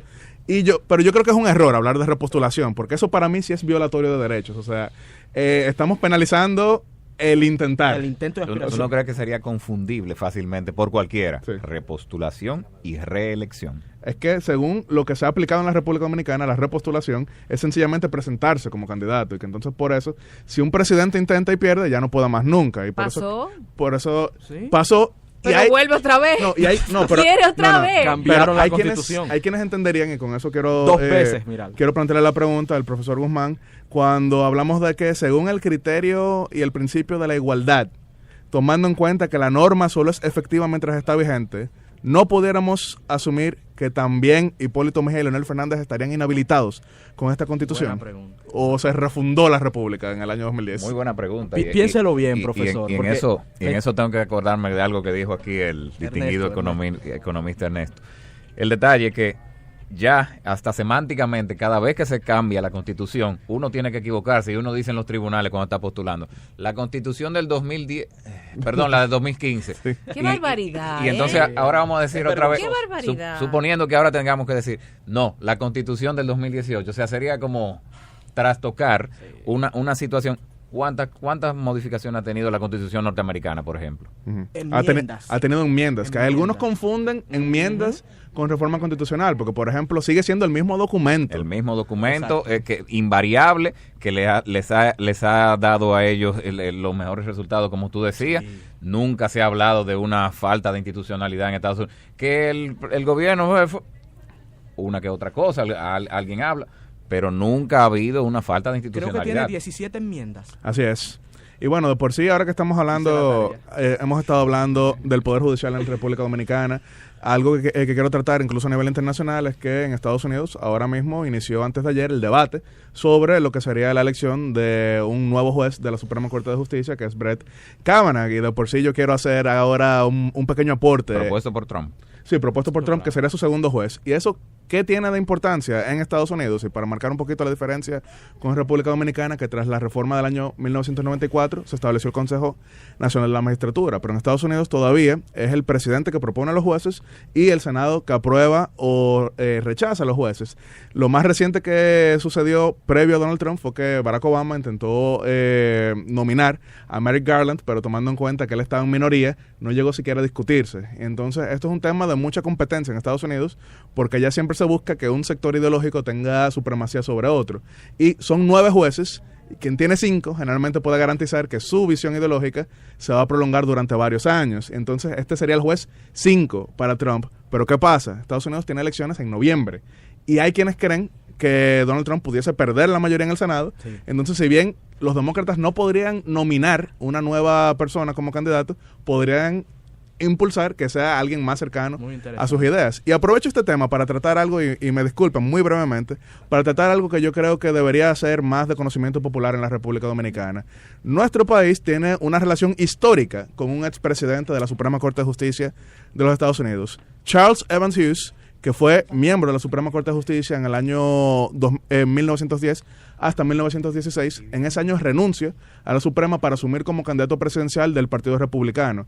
En ese momento, cuando él asume la candidatura, que fue en agosto del año 1916, 3 meses antes, el presidente a quien él se enfrentaba, Woodrow Wilson, había ordenado la ocupación de la República Dominicana. Entonces, él, en su discurso de proclamación como candidato republicano, dijo que de ser electo iba a retirar las tropas de la República Dominicana. Él es derrotado por Woodrow Wilson, pero en el año 2020 lo nombra entonces el presidente Warren Harding como secretario de Estado. Y él, desde esa posición, busca que sus promesas en política exterior se cumpliesen. Inmediatamente asume, en el año 1921, comienza a negociar con Francisco Peinado lo que fue el Tratado Hughes-Peinado, que puso fin a la ocupación de la República Dominicana por Estados Unidos. Y ya para terminar, luego de que él se retira de la Secretaría de Estado, él asume como un presidente de la Suprema Corte de Justicia en 1930. Es una persona que tiene una relación muy histórica con la República Dominicana, pero lamentablemente, a diferencia de su correligionario de partido, Charles Sumner, no tiene mucho de difusión en nuestro país. Muy buen aporte. Muy buen aporte. Exportador dominicano.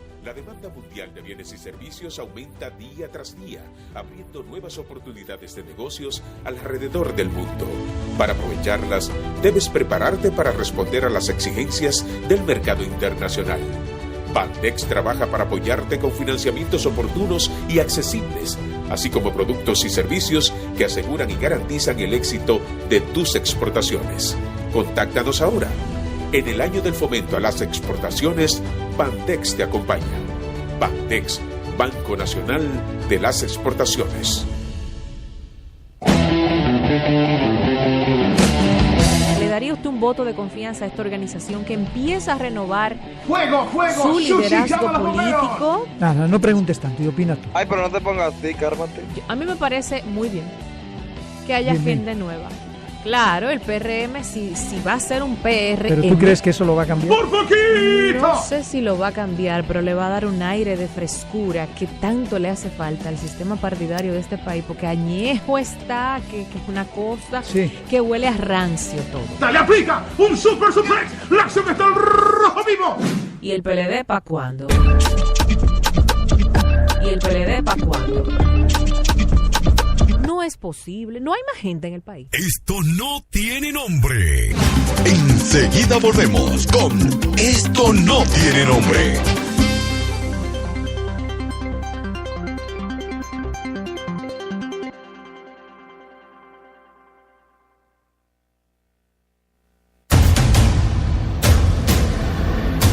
Nueva parrilla dinámica.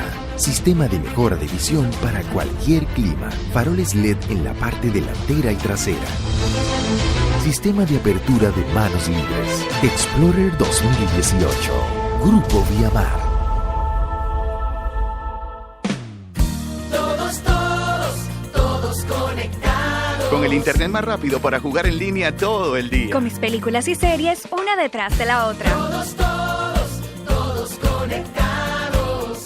Todos con Altis estamos conectados. Ahora con Altis tienes la mayor conectividad en tu hogar porque te damos 100 megas gratis al contratar Triple Play. Ahora todos los dominicanos están más conectados. Llámanos al 809-859-6000. Altis. La sensación de una primera vez siempre vive en ti y la puedes revivir al disfrutar la primera cena con los tuyos en tu casa propia, al tomar el primer café en el nuevo destino que has soñado visitar por tanto tiempo o al realizar el primer viaje en carretera en tu carro nuevo. Solicita tu préstamo popular con tasas fijas desde 9.95% y vive otras primeras veces. Banco Popular, a tu lado siempre. Sigamos disfrutando de Esto no tiene nombre. Esto no tiene nombre.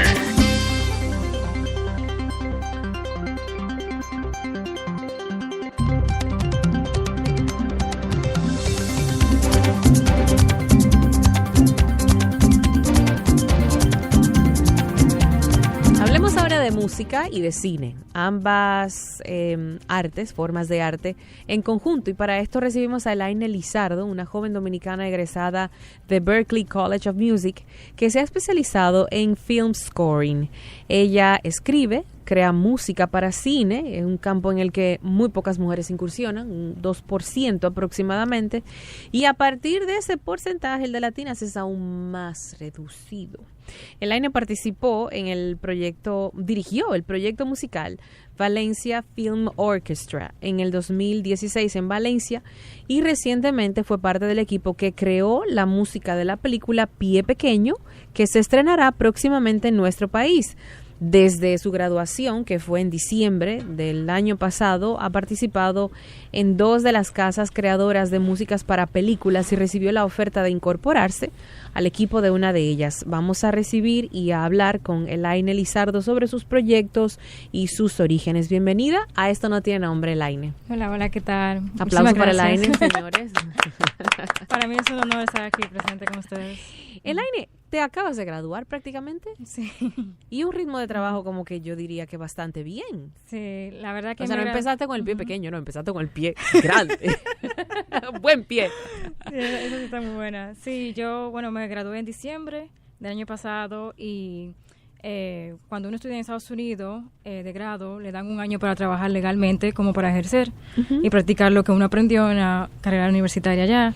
Entonces yo ahora mismo estoy en este año de que puedo trabajar legalmente y como mi carrera es film scoring, que es en español sería composición de música cinematográfica. ¿Específicamente para cine? Se puede ser cine, puede ser televisión, puede ser comerciales y hasta puede ser videojuegos. ¿Y cuál es la diferencia entre este tipo de creación de música y otros? O sea, mi pregunta va más bien para que me entiendas. ¿Por qué tan específico si uno tiende a pensar que la música es universal? Claro, sí. Como que tú la puedes poner en cualquier sitio. ¿No es así? No es así. Tiene su código, sus parámetros. Sí, porque el compositor cinematográfico crea música específicamente para una escena. O sea, te dicen la música debe comenzar de aquí hasta y termina en esta escena. Elaine, ¿cómo es ese proceso? Bueno, al principio nosotros entramos en la parte porque de es como que un custom made. La Exactamente. inspiración no tiene cabida, pero está un poco más restringida. Exactamente, sí. Bueno, nosotros entramos en la parte que es post-production, que ya es cuando la película está hecha. Bueno, dependiendo si la película también es de animación, porque ya sabes que las películas de animación también son musical, entonces ahí podemos entrar un poco antes, pero por lo general se entra en la parte de postproducción y ya, bueno, la película ya está básicamente casi terminada.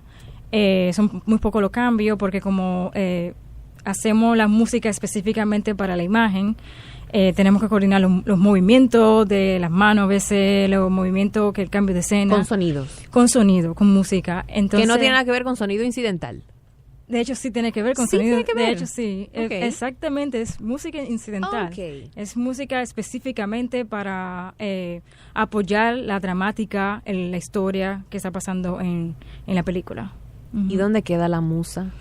La gente puede pensar, pero es más fácil, porque entonces tú ves una cosa y yo creo que no, que encajonar un arte así es difícil. Sí, y uno piensa, no, pero el compositor tiene toda la libertad del mundo para crear. Aquí no. Y no, de hecho no, porque la meta es siempre sacar la idea que tiene el director de la película en la cabeza y plasmarla en música. En un sonido. Exactamente, en un sonido. A veces, como decía anteriormente, el lenguaje que utilizamos para poder comunicarnos con el director, como el director mayormente no sabe de música, y yo no puedo empezar a hablar de teoría musical porque no me va a entender. Lo que hacía que nos comunicamos a través de adjetivos. Con los adjetivos, por ejemplo, me pueden decir, necesito un sonido. ¿Qué quieres expresar? Exactamente. Dime algo, una palabra que me dé un punto de partida para una emoción. Sí, que quiere intensificar en la escena. Entonces me dicen, Elaine, yo necesito algo que sea un poco oscuro, pero un poco ligero. Entonces entonces lo voy pensando musicalmente cómo podría hacerlo. Wow. Qué difícil tiene que ser eso, o sea, pensar en poner en música un color, una sensación. Así es. Y una traducción complicada. Pero Elaine, en eso entonces entra aquello de que el momento de que está pasando una escena de una película hay que ponerle música y sonido al mismo tiempo, dos cosas diferentes. Son dos cosas totalmente diferentes. Si hay un caballero que va a sacar un gran sable, debe sonar como un hierro Exactamente, se puede sonando evitar a través de puede ser efectos especiales junto con la música. Podemos hacer un efecto de un violín saliendo. Ahí entras tú. Exactamente. Cuando hay una pelea, una trifulca o un golpe, que suene. No tan solo eso, sino también antes de que pase la acción, ya te doy un poco de la música para que sepa, mira lo que viene. Exactamente, tensa. Sí. O no solamente tiene que ser tensa, puede ser alguna historia de amor, ya cuando empieza a escuchar esa melodía que es de amor, ya sabe que la pareja que viene, hay algo pasando entre ellos. Una película de terror es difícil de musicalizar y llevar el sonido para que también, no solamente con lo que el espectador está viendo, se asuste con la música. Sí, por lo general la música de terror o es muy sencilla o tiene mucho efecto contemporáneo, porque si le pone algo que sea muy orgánico, ya entonces no te da terror, porque como suena todo muy acorde, pero si le pone algún violín que suene un poco desafinado o una sola nota haciendo... Se oye macabro. Exactamente, se empieza a oír macabro. O sea, siempre hay esos trucos de cómo hacer que suene feliz o cómo suene triste o que suene macabro o que suene alegre o mágico, tierno. O tierno también. Ponen un bebé, entonces lo ponen como un ambiente como lindo, tierno, cute. Sí, hay muchísimos trucos, no solamente del tempo de la música, o sea, qué tan rápido puede ser, o la armonía, que la melodía, el instrumento, o sea, que sí. Inclusive que la música suene alta de fondo, baja, bajito, exactamente, casi imperceptible, pero que se entienda. Esto suena como que es músico. Sí, pero eso nosotros lo llamamos dinámicas. ¿Cómo se llama? Tú lo dijiste en español, pero ¿cómo se llama este arte? Esto. Bueno, es la música, puede ser banda sonora, ya forma parte de lo que es la banda sonora y es la música incidental, que va en la película. Si yo te contrato en tu calidad de profesional experta en el tema y mi película la nominan a los Oscars, entonces tú estarías nominada en musicalización. Exactamente. Bueno, la película estaría nominada en musicalización. Pero ganarás tú el Oscar. Sí.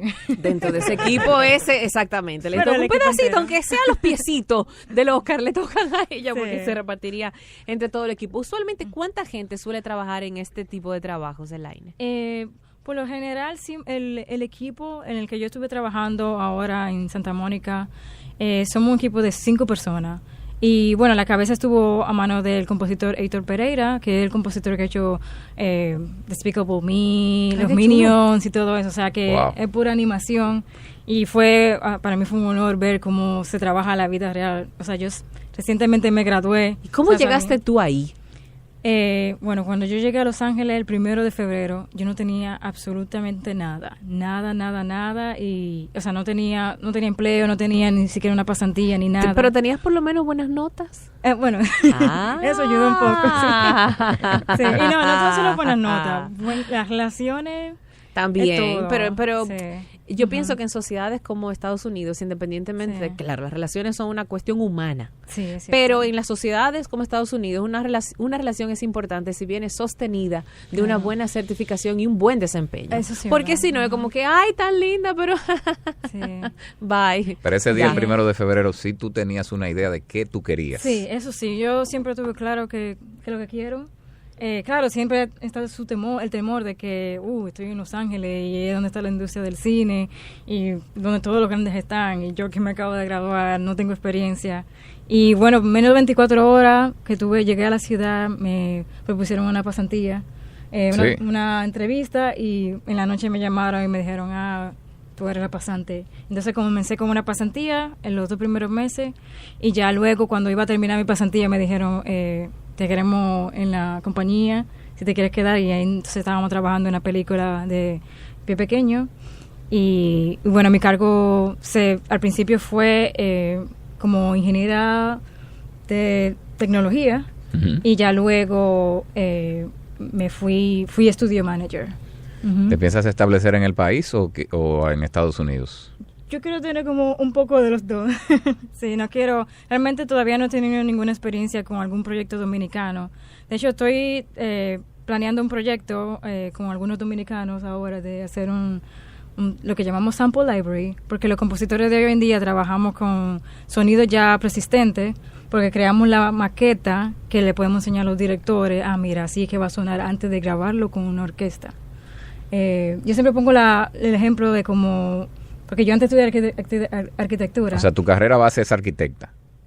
Yo estuve en arquitectura por 2 años, pero siempre la relaciono porque así mismo como el arquitecto hace los planos y hace una maqueta, así mismo tengo que hacer la partitura y tengo que hacer una maqueta de música para que el director me lo apruebe, y si me lo aprueba, ahí entonces lo grabamos con una orquesta real y ya se pone en la película. O sea, tú le llevas un proyecto al productor. Exactamente, sí. Ok. Sí.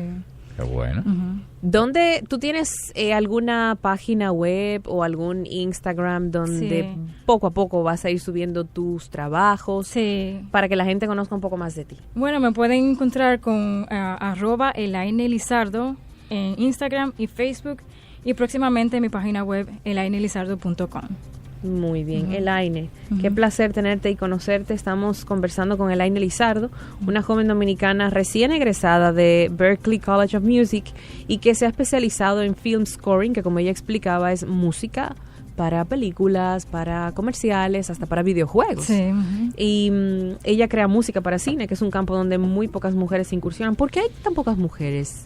Es una muy buena pregunta. Una pregunta, ¿verdad? Sí, realmente recuerdo que cuando tomaba clase allá en la universidad, a veces era la única mujer o máximo 2 mujeres. Y de hecho, en la posición que tenía, no había... Primera vez que una mujer tomó la posición como ingeniera de tecnología, la cual era un poco intimidante porque realmente no solamente representaba a mi país, Latinoamérica, sino que también tu todas las género. mujeres. Exactamente, mi género. Pero Elaine, tú te atreviste a atreverte. Sí, o sea, exactamente. o sea, lo hiciste, Claro. lo hiciste.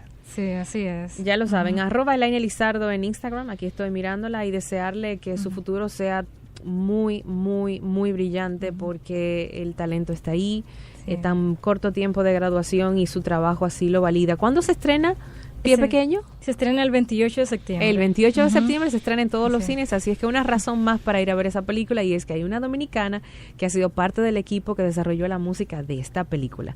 Elaine, felicidades y te deseamos un futuro brillante. Muchísimas gracias. Enseguida volvemos con Esto no tiene nombre.